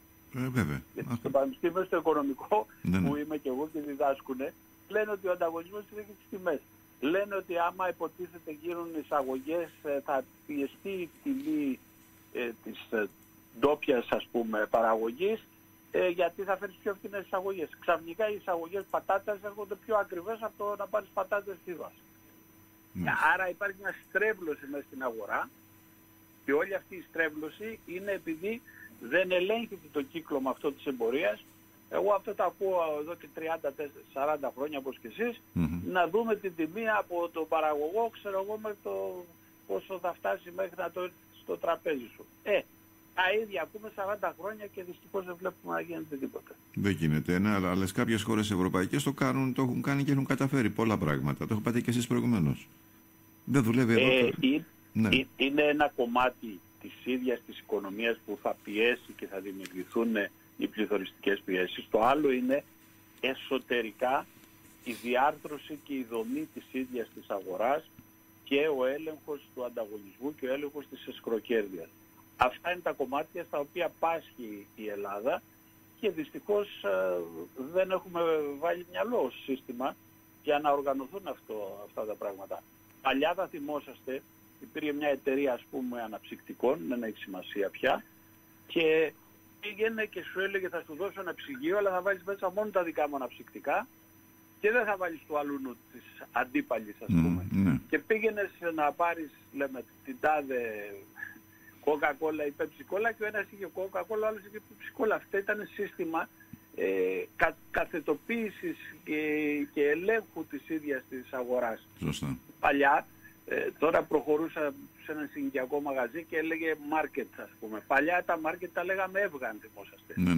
Η ΕΒΓΑ της γειτονιάς. Γιατί η ΕΒΓΑ ήταν κυρίαρχη εταιρεία και ταυτίστηκε το όνομα του market με το όνομα ΕΒΓΑ. Ναι, με το όνομα της εταιρείας. Αυτές είναι οι ενδείξεις πώς οι εταιρείες μπορεί να ελέγξουν ένα ολόκληρο σύστημα και ένα ολόκληρο κύκλωμα. Εκεί έρχεσαι σαν πολιτεία με μηχανισμούς ελέγχου για να το κάνεις. Αλλά δεν υπάρχουν μηχανισμοί ελέγχου. Ναι, δεν βλέπω να γίνεται κάτι σε αυτή τη χώρα. Και ξέρετε, μου θυμίζει κάτι όπως τότε με τα αυτοκίνητα που η Ελλάδα πλήρωνε πρόστιμα στην Ευρωπαϊκή Ένωση για τους φόρους των αυτοκινήτων, γιατί η Ελλάδα εισέπρατε πολύ περισσότερα από τους φόρους και τα θυμόμαστε αυτά, έτσι. Έτσι είναι. Εγώ ήθελα να πω κάτι που ίσως είναι πιο χειροπιαστό, που μπορώ να δώσω μια απάντηση. Τώρα έχει μια συζήτηση ολόκληρη για το φορολογικό, τη φοροδιαφυγή κλπ. Η φοροδιαφυγή έχει εκτιμηθεί από την Τράπεζα της Ελλάδας κοντά στα 40 δισεκατομμύρια. Ναι. Ένα κομμάτι της φοροδιαφυγής, και αυτό το βρίσκει με την έννοια του χρήματος που κινείται και το οποίο φαίνεται ότι δεν έχει βγει από πουθενά. Ένα μεγάλο μέρος είναι από την παρανομία. Είναι από παράνομες διακινήσεις μεταναστών, παράνομες διακινήσεις από ναρκωτικά, πορνεία κλπ. Υπάρχει ένα τέτοιο μεγάλο κομμάτι το οποίο δεν μπορεί να ελεγχθεί, γιατί αν την ώρα που θα ελεγχθεί και θα συλληφθεί θα σταματήσει να υπάρχει. Το άλλο κομμάτι όμως είναι τα ανέλεγκτα αυτά εισοδήματα. Και υπάρχει μια απλή πρόταση. Παράδειγμα, ας πούμε. Πάμε σε έναν μισθωτό ο οποίος παίρνει, ένα συνταξιούχο μάλλον, ο οποίος παίρνει 1.000 ευρώ σύνταξη. Δηλαδή 12.000 ευρώ το χρόνο. Εάν πάμε στο σύστημα εισόδων-εξόδων, το οποίο είναι εύκολο γιατί δεν χρειάζεται να κρατάς βιβλία, με την κάρτα την οποία έχεις φαίνεται τι εισπράττεις και τι πληρώνεις. Αν λοιπόν ο συγκεκριμένος συνταξιούχος από αυτά τα 12.000 πράγματι τα καταναλώσει όλα και πράγματι θα τα ξοδέψει, δεν του φτάνουν, τότε θα έχει αποτέλεσμα 0. Αφού έχει αποτέλεσμα 0 δεν μπορεί να φορολογηθεί αυτός. Ποιος θα φορολογηθεί? Θα φορολογηθεί υποτίθεται το σούπερ μάρκετ, γιατί θα εξοδέψει τα χρήματα στο σούπερ μάρκετ, στο μανάβι κτλ. Το σούπερ μάρκετ ταυτόχρονα, βλέποντας ότι είναι να πληρώσει ας πούμε φόρους, θα μπορέσει να κάνει ίσως κάποιες επενδύσεις ή να κάνει κάτι διαφορετικό. Άρα θα πάει να πληρωθεί ο φόρος. Επομένως, αν ο ένας ελέγχει τον άλλον με αυτόν τον τρόπο, τότε θα περιορίσει τη φοροδιαφυγή και ταυτόχρονα θα προχωρήσει η σύλληψη της φορολογητέας ύλης, όχι προς τα κάτω που κυνηγάει τώρα να πιάσει τον περιπτερά ή ένα υδραυλικό, αλλά θα πάει προς τα πάνω, δηλαδή στις μεγάλες επιχειρήσεις αυτό είναι το βασικό. Μπορεί στο τέλος της χρονιάς, τώρα είναι Δεκέμβρης, ας πούμε ότι κάποιος έχει εισοδήματα, λέμε δικηγόρος, ο οποίος έχει εισοδήματα 30.000 και μέχρι στιγμής έχει καταναλώσει τα 25. Θα δει ότι τα 5.000 ή θα τα καταναλώσει ή θα... αυτός λοιπόν θα πάει και θα πάρει ένα γραφείο, ένα ψυγείο, κάτι. Αν το κάνει όμως αυτό, σημαίνει ότι θα δώσει και το ΦΠΑ, άρα θα εισπράξει το κράτος, και δεύτερον θα δημιουργηθεί επιπλέον κύκλος εργασιών. Αυτό το κάνουν στις ΗΠΑ. Στις ΗΠΑ δεν είναι ότι τα Χριστούγεννα γίνεται τζίρος επειδή είναι Χριστούγεννα, αλλά επειδή κλείνει η χρονιά. Και επειδή κλείνει η χρονιά βλέπει ο κάθε Αμερικανός ότι αν δεν κάνει κάποιες αγορές μέσα στο Δεκέμβριο θα τα πάρει εφορία. Οπότε πάει και παίρνει τηλεόραση, ψυγείο, αυτοκίνητο κλπ. Κάνοντας όμως αυτό, κύκλο εργασιών, διότι αυξάνονται οι πωλήσεις ας πούμε των εργοστασίων, λέω παράδειγμα, άρα υπάρχουν περισσότεροι εργαζόμενοι κτλ.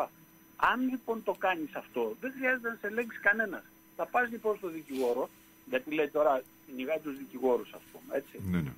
Θα πας λοιπόν στο δικηγόρο και θα πάρεις την απόδειξη, γιατί θα τη βάλεις στα έξοδά σου εσύ, σαν Κώστας, σαν Γιάννη, σαν Νίκος και χρόνια πολλά και για τη γιορτή σας. Ευχαριστώ πολύ. Ευχαριστώ. Λοιπόν, αφού θα τη βάλεις λοιπόν μέσα την απόδειξη, θα είναι σαν να είναι χρήμα αυτό. Άρα ο δικηγόρος δεν μπορεί να φοροδιαφύγει ή ο γιατρός ή οποιοδήποτε.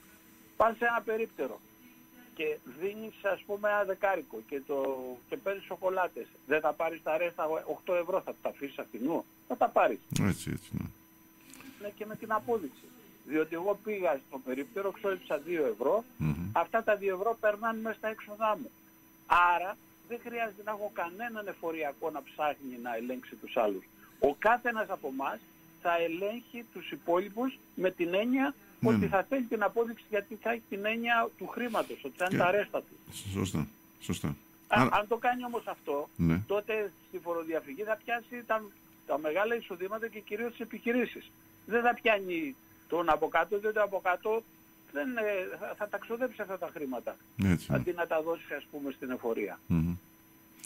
Μάλιστα. Πάντως αυτό το νέο φορολογικό νομοσχέδιο εσείς το βλέπετε ως καλό, μέτριο ή θα έχουμε τον κόσμο? Θα σας πω. Την επομένη όταν γίνανε οι πρώτες εκλογές, Κυριακή, Δευτέρα, η Κομισιόν έβγαλε μία ανάλυση και έλεγε ότι θα πρέπει να φορολογηθούν οι ελεύθεροι επαγγελματίες. Εγώ λοιπόν έγραψα ένα άρθρο ότι έρχεται... Κανείς δεν έδωσε σημασία βέβαια στις θέσεις που εξέφρασα, διότι τα κόμματα, όχι η κυβέρνηση βέβαια, τα κόμματα ενδιαφερόταν για άλλα πράγματα. Δηλαδή ήταν γνωστό από την επομένη των πρώτων εκλογών που έγιναν ότι θα πάνε σε αυτή την κατάσταση, διότι είναι απέτηση της Ευρωπαϊκής Ένωσης, διότι η Ελλάδα ακόμη είναι ουσιαστικά σε εποπτεία και έλεγχο. Κανείς λοιπόν δεν το είδε ή δεν ήθελε να το δει και τώρα ερχόμαστε με μια ισοπεδωτική λογική να χτυπηθεί η φοροδιαφυγή. Ναι, να χτυπηθεί η φοροδιαφυγή, αλλά ξέρετε κύριε Μαργίκη... Δεν θα χτυπηθεί. Δεν πρόκειται να χτυπηθεί. Ναι, συγγνώμη που σας διακόπτω. Το θέμα είναι ότι έχουμε και κάτι μισθούς. Δηλαδή για να το βάλουμε έτσι, λέτε τώρα για τους μικρομεσαίους, αλλά υπάρχει και μια άλλη παράμετρος. Υπάρχουν άνθρωποι που ζουν με 350 ευρώ το μήνα. Θα έρθω σε αυτό, να μείνω λίγο στο κομμάτι το φορολογικό. Λέει τώρα, θα σε φορολογήσω αναλόγως με τα έτη, αν είσαι ελεύθερος επαγγελματίας, και αν έχεις εργαζόμενους θα σου αυξάνω την εφορία κατά 10-20%. Ξέρετε τι θα γίνει? Θα απολύσουν τον κόσμο οι περισσότεροι. Δηλαδή ένα μαγαζάκι, ας πούμε, στη Σάμο, που έχει ένα μπακάλικο, έτσι, και έχει και ένα βοηθό, εάν δεν τον έχει το βοηθό, τότε στο μπακάλικο θα είναι λιγότερος. Τώρα λοιπόν όταν θα δει ξαφνικά να πληρώνει φόρο, δεν θα τον κρατήσει τον υπάλληλο, παρά μόνο αν έχει πολύ ανάγκη. Αλλιώς εκεί που έχεις κάποιον υπάλληλο απλά για να σε ξεκουράσει και να σε διευκολύνει, δεν τον έχεις. Άρα το πρώτο που θα συμβεί είναι ότι θα συμβούν απολύσεις. Οι μικρομεσαίοι δηλαδή, οι οποίοι είναι 700.000, ο καθένας από αυτούς έχει 1-2 υπαλλήλους. Μιλάμε δηλαδή για απασχόληση της τάξης του 1 εκατομμυρίου. Αυτοί τώρα μόλις πάνε στο κεφάλι το φόρο, επειδή έχουν υπάλληλο και τους φορολογεί παραπάνω, επειδή έχει υπάλληλο, και δεν θα τον κρατήσει τον υπάλληλο μέσα στο μαγαζί, το μικρό μαγαζάκι εδώ. Άρα λοιπόν πρώτη συνέπεια. Τα πολύ μικρομεσαίες δεν πάνε να σταθούν, άρα θα κλείσουν. Άρα θα εισπράξει λιγότερα στο τέλος. Επομένως πρόκειται για μια βλακεία φοροπηκτική πολιτική που την έκανε και ο ΣΥΡΙΖΑ παλιότερα, την έκανε και η Νέα Δημοκρατία παλιά, με τον Παλαιοκρασάν, θυμόσαστε κλπ. Και δεν αποδίδει αυτό το πράγμα. Ο φόρος πρέπει να λειτουργεί αναπτυξιακά. Σας έφερα το παράδειγμα. Δηλαδή για να μην το πληρώσω το φόρο, να κάνω αγορά, να κάνω μια επένδυση, να κάνω κάτι. Αυτό όμως δημιουργεί πολλαπλασιασμό μέσα στην οικονομία. Τώρα πάμε στους μισθούς που λέτε. Έχετε απόλυτο δίκιο. Διότι εγώ το πάρω ανάποδα. Ναι. Φυσικά περισσότερους τουρίστες, έτσι δεν είναι? Έτσι, ναι. Ωραία. Αν υπολογίσουμε λοιπόν την αύξηση των κερδών, να βάλουμε μια παρένθεση να δούμε αν μένουν τα κέρδη και που πάνε, θα γυρίσουμε και σε αυτό, δεν θα έπρεπε λογικά να υπάρχει και μια αύξηση στους μισθούς των ξενοδοχοϊπαλλήλων της τάξης του 20-30%. Αφού αυξήθηκε η κίνηση τουριστική, αυξήθηκαν τα bookings στα ξενοδοχεία κτλ. Δεν θα πρέπει αυτό το κομμάτι, ένα μέρος του να έρθει και στον ίδιο το εργαζόμενο?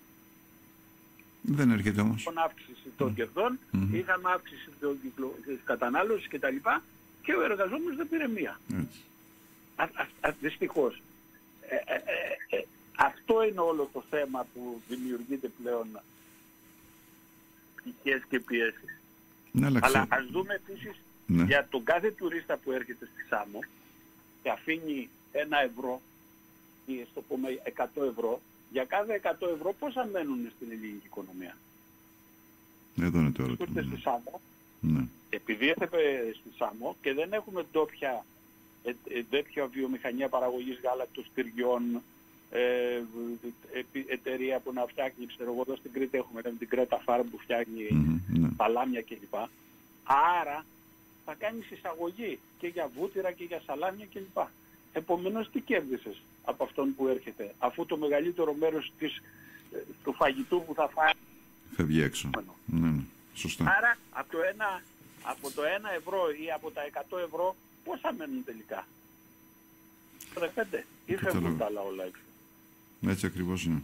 Δυστυχώς, και πάμε στη Fraport που την έχετε, σας πήρα μονότερμα τώρα. Όχι, είναι καλά αυτά τα οποία ακούμε και να... Πέστε μου. Πάμε στη Fraport η οποία έχει το αεροδρόμιο και έχει κάποια κέρδη. Τα κέρδη της Fraport φορολογούνται εν Ελλάδη ή της κάθε μεγάλης πολυεθνικής, ή μήπως επειδή είναι μέσα σε ομίλους τελικά τα χρήματα και τα κέρδη φορολογούνται στην έδρα που είναι η μαμά εταιρεία, η οποία μαμά εταιρεία δεν είναι καν, βγάζω τη λέξη Fraport έξω γιατί δεν ξέρω που είναι η μαμά εταιρεία και τι κάνει, αλλά γενικώς και δεν έχει την έδρα εδώ και πολλές φορές την έχει στην Ευρώπη ή την έχει και σε άλλα μέρη και επομένως εκεί φορολογείται. Άρα συμπέρασμα, αυτό που λέγαμε στην Ευρωβουλή, τα κέρδη των πολυεθνικών θα φορολογούνται εκεί που βγαίνουν. Βγάζει κέρδη Google στην Ελλάδα, θα φορολογηθούν στην Ελλάδα. Αυτό είναι το σωστό. Ναι, αλλά δεν φορολογούνται, γιατί είναι ενδοομιλική η ιστορία και τα περισσότερα κέρδη φεύγουν έξω. Πάντως, τι να πω κύριε Μαριά, είμαστε μια πολύ ωραία χώρα, έτσι. Δουλεύουν όλα άψογα. Γιατί όλα αυτά τα οποία ακούω, πραγματικά δεν το ξέρω ότι φορολογείται η Fraport παραδείγματος χάρη έξω και δεν φορολογείται στην Ελλάδα. Αφαιρώ τη Fraport, δεν κάνω λάθος. Ναι. Λέω γενικώς μια οποιαδήποτε πολυεθνική η οποία έχει καταστήματα σε... το αφαιρώ γιατί μπορεί να υπάρχει κάτι διαφορετικό, δεν θέλω να δικήσουμε κανέναν. Ναι. Παρότι εγώ είχα κάποιο αγώνα κατά τη Fraport, αλλά δεν θέλω να δικήσω κανέναν. Πάμε γενικώς μια πολυεθνική επιχείρηση. Η πολυεθνική επιχείρηση λόγω ενδοομιλικών καταστάσεων πολλές φορές έχει την έδρα στο Λουξεμβούργο και φορολογείται εκεί.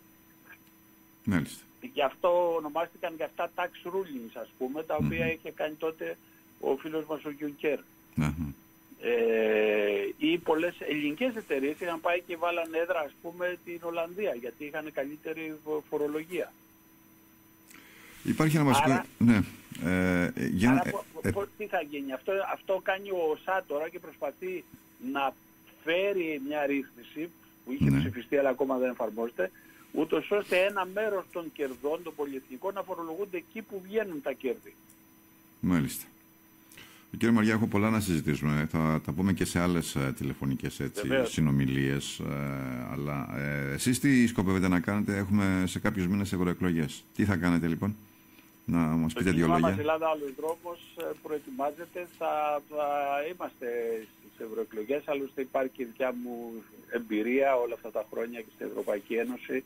Είχαμε παράξει συγκεκριμένο έργο, δείξαμε δείγματα γραφής. Θα έχουμε τη συμμετοχή, θα δούμε, συζητάμε και με άλλους όμορους χώρους, να δούμε αν θα κατέβουμε μόνοι μας, αν θα πάμε με κάποια συνεργασία, γιατί τα μεν κόμματα της Βουλής αρκετά χρήματα, από 1 εκατομμύριο ευρώ και πάνω το μικρότερο κόμμα. Μάλιστα. Δεν πρόκειται να πάρουμε καμία χρηματοδότηση και αντιλαμβάνεστε ότι πρέπει τα έξοδα, ιδίως της εκτύπωσης των ψηφοδελτίων και της διανομής, να τα υποστούμε. Αυτά είναι θέματα που πρέπει να τα δει και η κυβέρνηση, διότι στο κομμάτι της επιστολικής ψήφου, όπως είδατε, τα ψηφοδέλτια θα τα τυπώσει και θα τα στείλει το κράτος. Ναι, έτσι είναι. Το κάθε κόμμα θα είναι ένα ψηφοδέλτιο και εκεί θα σταυρώνεις το κόμμα που θέλεις και τον υποψήφιο. Άρα λοιπόν θα τα βγάλει το κράτος. Το ίδιο δεν πρέπει να κάνει και σε επίπεδο εσωτερικό εδώ. Σωστά, έχετε δίκιο. Αυτό γίνεται στην Κύπρο. Στην Κύπρο, στην Κύπρο έτσι γίνεται. Δεν τα φτιάχνουν τα κόμματα τα ψηφοδέλτια. Ναι, αλλά αυτό είναι το κόστος μεγάλο. Μιλάμε για 50-100.000 ευρώ. Αυτή η ιδέα της επιστολικής ψήφου που θα εφαρμοστεί σας βρίσκει θετικό? Είναι κάτι το οποίο συμβάλλει? Έχει τα θετικά, ναι. Έχει τα θετικά, έχει και τα αρνητικά. Η επιστολική ψήφος σε μια χώρα, σε μια άλλη χώρα όπου δεν λειτουργεί ο θεσμός της οικογένειας, και κακώς δεν λειτουργεί βέβαια, αλλά στην Αμερική, στην Αυστραλία, στη Γερμανία κλπ. Οι περισσότεροι νέοι ζουν μόνοι τους, έχουν μικρές σχέσεις με τους γονείς τους κλπ. Επομένως, ως άτομα ενεργούν και ψηφίζουν. Πάμε τώρα να... η ψήφο στη Σάμο, λέω. Ναι. Και θα γράφεται με πιστολική ψήφο, ας πούμε, ο πατέρας, η μητέρα και τα δύο παιδιά. Μόλις έρθουν λοιπόν τα ψηφοδέλτια εκεί, τι θα πει ο πατέρας? Καθίστε όλοι εδώ τώρα, τα συμπληρώσουμε μπροστά μου. Και ο πατέρας είναι το χ-κόμμα και ο γιος πιστεύει κάτι άλλο. Έτσι. Λοιπόν, ή θα πλακωθούν τις μπουνιές εκεί και θα γίνει χαλασμός, ή θα επιβάλλει ο πατέρας ό,τι γουστάρει. Αναλόγως. Η έννοια της μυστικότητας ψήφου. Παλιά, στα κλασικά αντρόγενα εκεί που είχαμε τους γονείς μας κλπ. Ο πατέρας να επιβάλλει στη γυναίκα να ψηφίσει. Δεν έδινε και το ψηφοδέλτιο, αλλά δεν ήταν σίγουρος αν η γυναίκα ψήφιζε. Ψήφιζε κάτι άλλο. Τώρα λοιπόν θα είναι ο πάτερ φαμίλιας, ο οποίος θα πει σταυρώστε τον τάδε, ας πούμε. Έτσι. Πάμε τώρα να είσαι ιδιοκτήτης επιχείρησης. Θα φωνάξει εκεί τους τρεις υπαλλήλους. Παιδιά, ξέρετε, θα υποστηρίξουμε τον τάδε, γιατί είναι καλό για την επιχείρηση. Ναι. Ψηφοδέλτια θα συμπληρώσουμε. Τι θα κάνει ο υπάλληλος? Η περίπτωση Άδωνη που το είχε κάνει βέβαια αυτό, έτσι, με την ασφαλιστική εταιρεία. Σε εκλογές στη Νέα Δημοκρατία. Ναι, δεν το έχω υπόψη, αλλά πάση περιπτώσει εδώ τώρα, γιατί παλιά σου δίνει το ψηφοδέλτιο και τι έγινε, πας στην κάλπη και ρίχνεις άλλο. Τώρα θα τα ταχυδρομούνε. Άρα, σε μια πάβει έννοια της ατομικότητας και της μυστικότητας. Σε επίπεδο επιχειρήσεων θα αυξηθούν οι πιέσεις. Σε επίπεδο κομματαρχών, είσαι εκεί και υπάρχει ο κομματάρχης του τάδε και του λες ναι βεβαίως θα ψηφίσω. Ναι, έλα εδώ, φέρε το ψηφοδέλτιο, μου παίρνει το φάκελο και το ρίχνει από το ταχυδρομείο. Εσωκομματικά επίσης θα υπάρχει ρίξιμο σε κάποιους. Είναι κάποιους που τους υποστηρίζει ο αρχηγός ή το κόμμα, θα τους σταυρώνει η νομαρχιακή και όλοι οι άλλοι δεν παίρνουν τίποτα. Κατάλαβα. Αυτά πώς θα διασφαλιστούν? Εδώ είναι, ναι. Πραγματικά υπάρχουν πολλά ερωτήματα. Επειδή εδώ είναι Ελλάδα διαφορετικοί τρόποι λειτουργίας. Στην Αγγλία ή στη Γερμανία δεν έχεις ούτε τον κομματάρχη, ούτε ο πατέρας είναι πάνω από το κεφάλι του παιδιού, ούτε τα εργοστάσια είναι τελείως διαφορετικά. Άρα θα συμβούν τα παρατράγουδα αυτά. Μάλιστα. Και βέβαια θα αμφισβητηθούν. Κάποιοι ας πούμε λένε όχι, γιατί και στην Αμερική υπήρξε αμφισβήτηση των επιστολικών ψήφων. Όντως έγινε, ναι. Το θυμάμαι. Το θυμάμαι, κύριε Μαριά. Εδώ τώρα, αν υπάρχουν αμφισβητήσεις, καταλαβαίνετε και αν πάει κοντά το αποτέλεσμα. Καταλαβαίνω. Κύριε Μαριά, ευχαριστώ πάρα πολύ για τη συνομιλία μας. Εγώ ευχαριστώ για τη φιλοξενία. Να είστε καλά. Καλή συνέχεια. Σε ευχαριστώ. Γεια σας. Λοιπόν, συνομιλήσαμε τον κύριο Νότι Μαριά, πρώην Ευρωβουλευτή. Με τους ΑΝΕΛ ήταν ο μόνος που είχε εκλεγεί με τους ΑΝΕΛ. Στη συνέχεια βέβαια έφτιαξε το κόμμα Ελλάδα Άλλος Δρόμος. Ξέρετε, αρχίζουμε τώρα σιγά σιγά να μπαίνουμε και με κόμματα και τα λοιπά και με ανθρώπους οι οποίοι θα μετέχουν στις ευρωεκλογές του 2024. Να ξέρουμε που πάμε, τι γίνεται και πιστεύω θα είναι και αρκετοί. Έτσι. Λοιπόν, διαφημίσεις.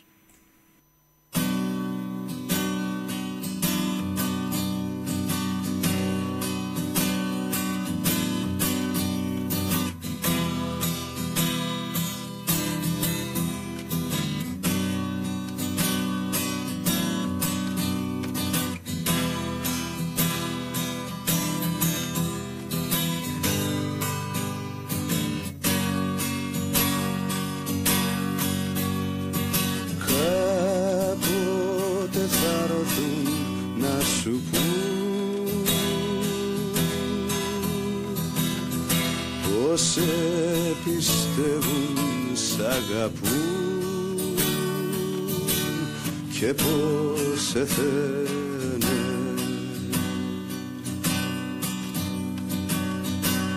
Έχε το νου σου στο παιδί,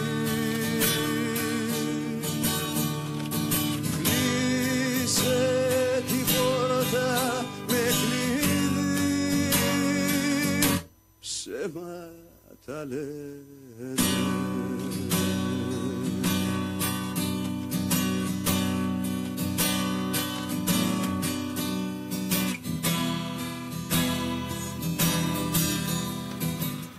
Σαν σήμερα πριν από 15 χρόνια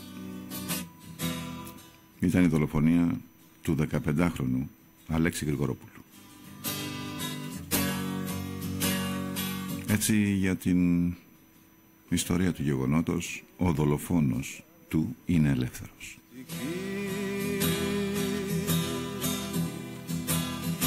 Λογάδες και γραμματικοί για να σε πείσουν. Έχε το νου σου στο παιδί, κλείσε την πόρτα με κλειδί, θα σε πουλήσω.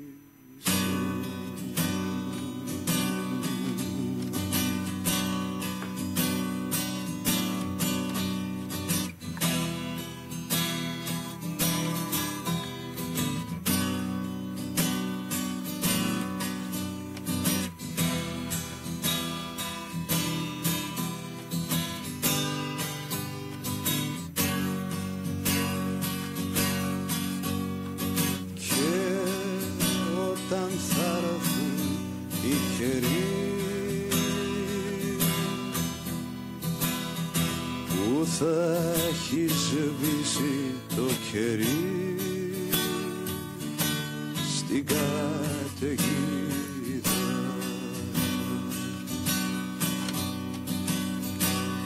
υπερασπίσου το παιδί, γιατί αν γλιτώσει το παιδί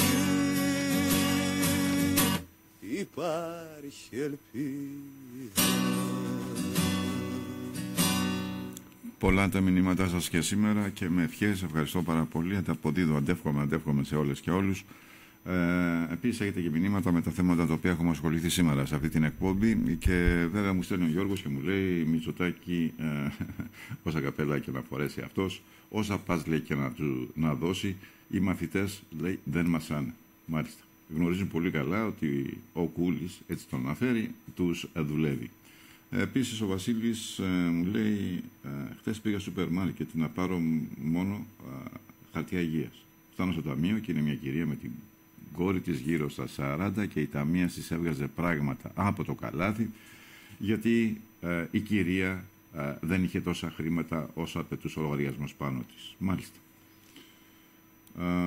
Ο Γιάννης στέλνει και λέει φρεγάτες για ένα πόλεμο που όλα αυτά είναι άχρηστα, που κανείς δεν ξέρει αν θα ζήσει ή θα πεθάνει και για να ξεπληρώσουμε το χρέος που βάλανε για δανεικά και αγύριστα στα κόμματά τους, στα πετσωμένα και σε φίλους, μεγάλος άνεργος λέει μια ζωή. Μάλιστα.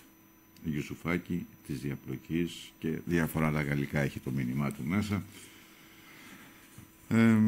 Έχουμε μια φίλη ακροάτρια στέλνει και λέει τα τιμολόγια της ΔΕΗ μπορείτε να τα ξεκαθαρίσετε και να τα εξηγήσετε στον κόσμο για να τα καταλάβει. Τι είναι το πράσινο, κίτρινο, κόκκινο και τι θα γίνει λέει με τις αυξήσεις. Λοιπόν, ξέρετε, επειδή αυτή η εξίσωση, και μάλιστα τα ακούσατε και από πριν που μιλούσαμε με τον κύριο Μαριά, ούτε ο Υπουργός μπορεί να τη λύσει. Είναι αυτές τις είναι δημοκρατικές σκέψεις εκεί για να μπερδεύεσαι, να χάνεσαι, αλλά αυτοί θα κερδίζουν. Πάντα έτσι πάει, είναι στάνταρ το θέμα. Καλό είναι να ρωτήσετε έναν που ψήφισε Νέα Δημοκρατία. Κάποιον θα έχετε στη γειτονιά, να σας πει, αστείευομαι. Λοιπόν, γιατί και αυτοί γυρίζουν με κάτι, πώς θα λέμε, λογαριασμούς ΔΕΗ και πάνε και τα δείχνουν. Λέει, εμένα δεν μου ήρθε πολλά και ήρθε λίγα. Το έχω δει και αυτό, το έχω ζήσει και αυτό. Πιστεύω και εσείς. Λοιπόν, ναι, υπάρχουν κάποιοι άνθρωποι οι οποίοι τους αρέσει το όλο αυτό. Υπάρχουν και κάποιοι άλλοι. Βέβαια, οι άνθρωποι δεν αντέχουν. Άμα δεν αντέχεις, τι να κάνεις. Και να θέλεις δεν μπορείς.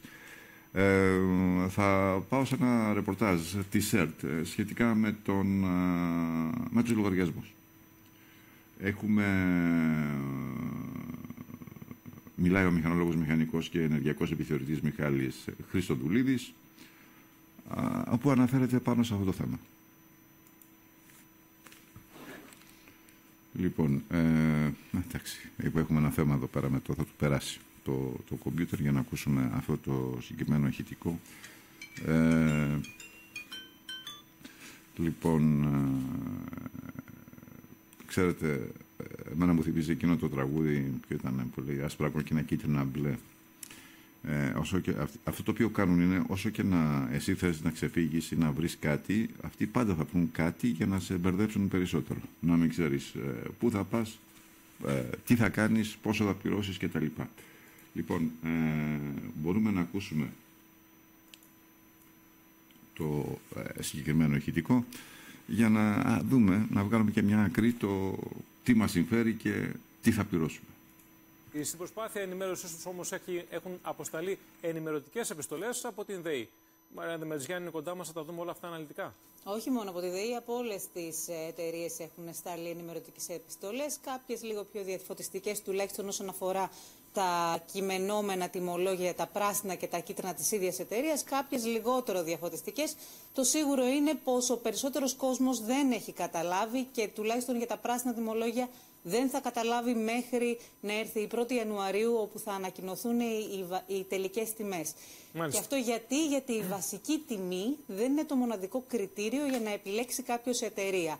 Πολλές βασικές τιμές είναι χαμηλές, αλλά λειτουργούν ως κράχτες, ενώ έχουν πολύ μεγάλο καπέλο ρήτρας αναπροσαρμογής που διαφέρει από εταιρεία σε εταιρεία. Να δούμε ένα παράδειγμα. Και βέβαια ανεβαίνουν και τα πάγια, τα οποία αναπροσαρμόζονται. Έτσι κι αλλιώς ανεβαίνουν και τα πάγια, αλλά αυτό που καίει το πολύ το κόσμο είναι η τιμή της κιλοβατόρας, καθώς αυτή... Κατανάλωση.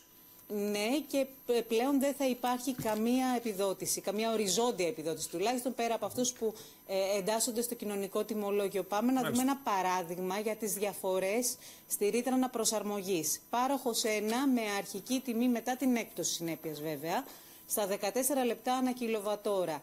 Η χρηματιστηριακή τιμή, η ρήτρα αναπροσαρμογής που προστίθεται στα 14 λεπτά, εδώ είναι πολύ μικρή, είναι 0,6 λεπτά ανά κιλοβατόρα, οπότε η τελική τιμή είναι στα 14,6.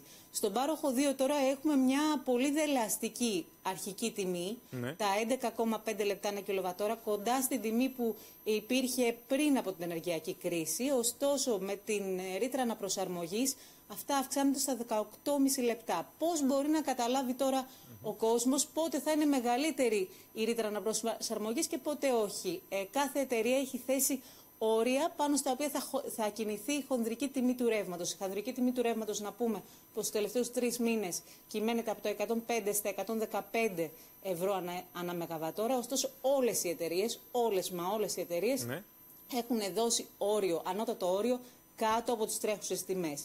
Άρα όσο λοιπόν εδώ είναι ένας γρίφος λιγάκι για τον καταναλωτή που θα πρέπει να πάρει το αριθμητήρι και να υπολογίζει κάθε μήνα. Όπου βλέπουν ανώτατο όριο στα 50, 60, 70 ευρώ, 80 ευρώ ανά μεγαβατόρα, αυτό σημαίνει πως όσο μικρότερο είναι το όριο, τόσο μεγαλύτερη θα είναι η προσάυξη που θα έχουν στο τέλος.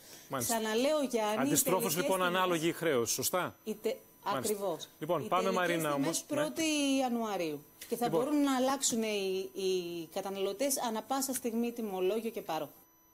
Μάλιστα, αυτά είναι περίπτωση τα τιμολόγια. Δεν υπάρχει περίπτωση να βρεθεί άκρη.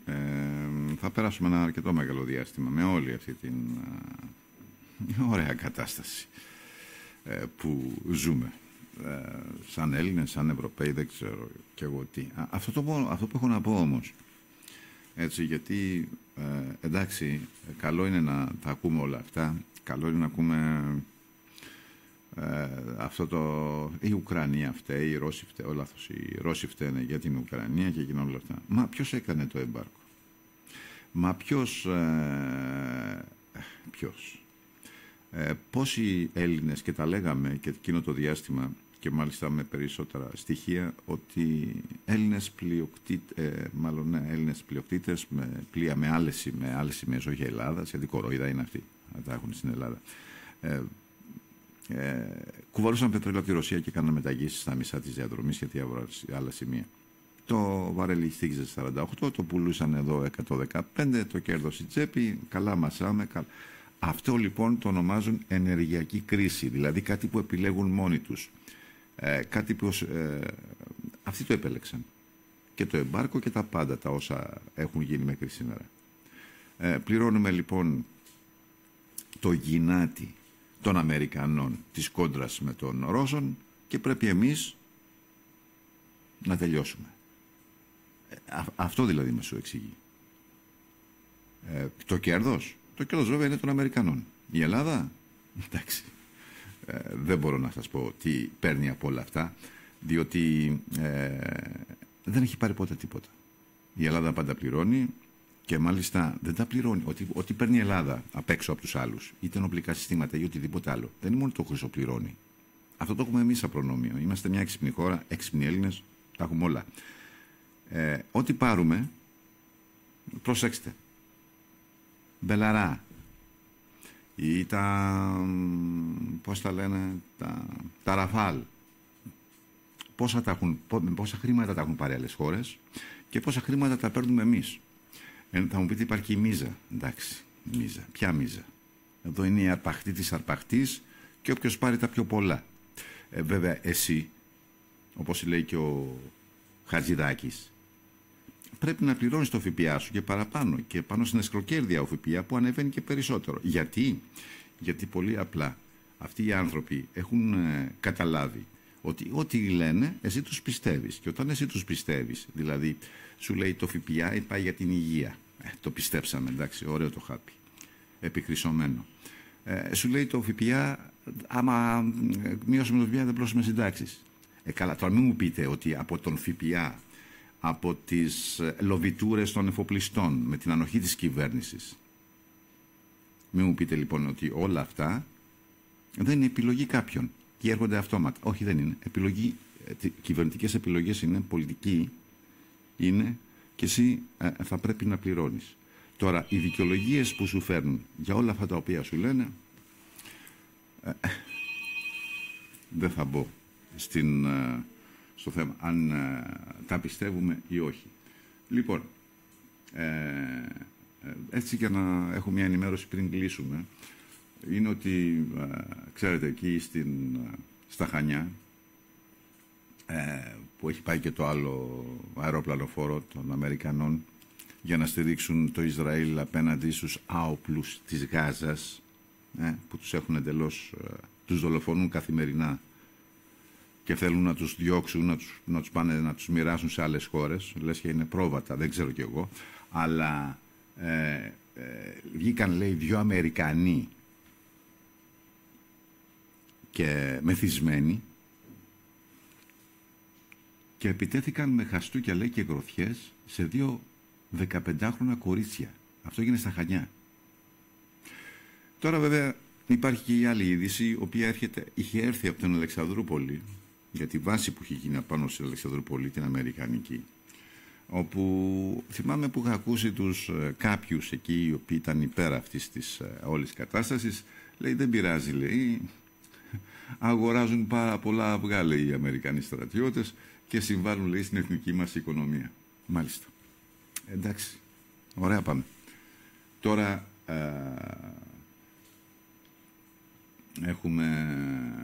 βγάζει και ο Πολάκης, παραμένει στον τομέα διαφάνειας εκεί στο ΣΥΡΙΖΑ, έβγαλε και ότι, λέει, έδωσαν σε μια εταιρεία 13,5 εκατομμύρια ευρώ. Η εταιρεία λέγεται Action Plus για να εκπαιδεύει, λέει, τους διασώστες του ΕΚΑΒ στις αεροδιακομιδές.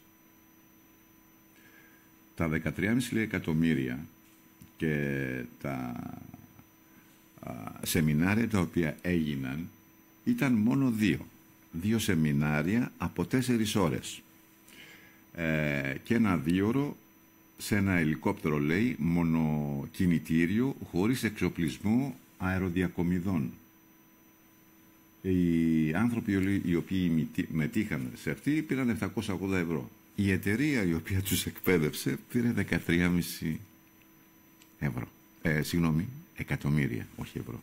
Λοιπόν, Ελλάδα το μεγαλείος. Σε αυτό το σημείο και σήμερα όμως φτάσαμε στο τέλος. Ευχαριστώ πάρα πολύ για τα μηνύματα και τις ευχές σας.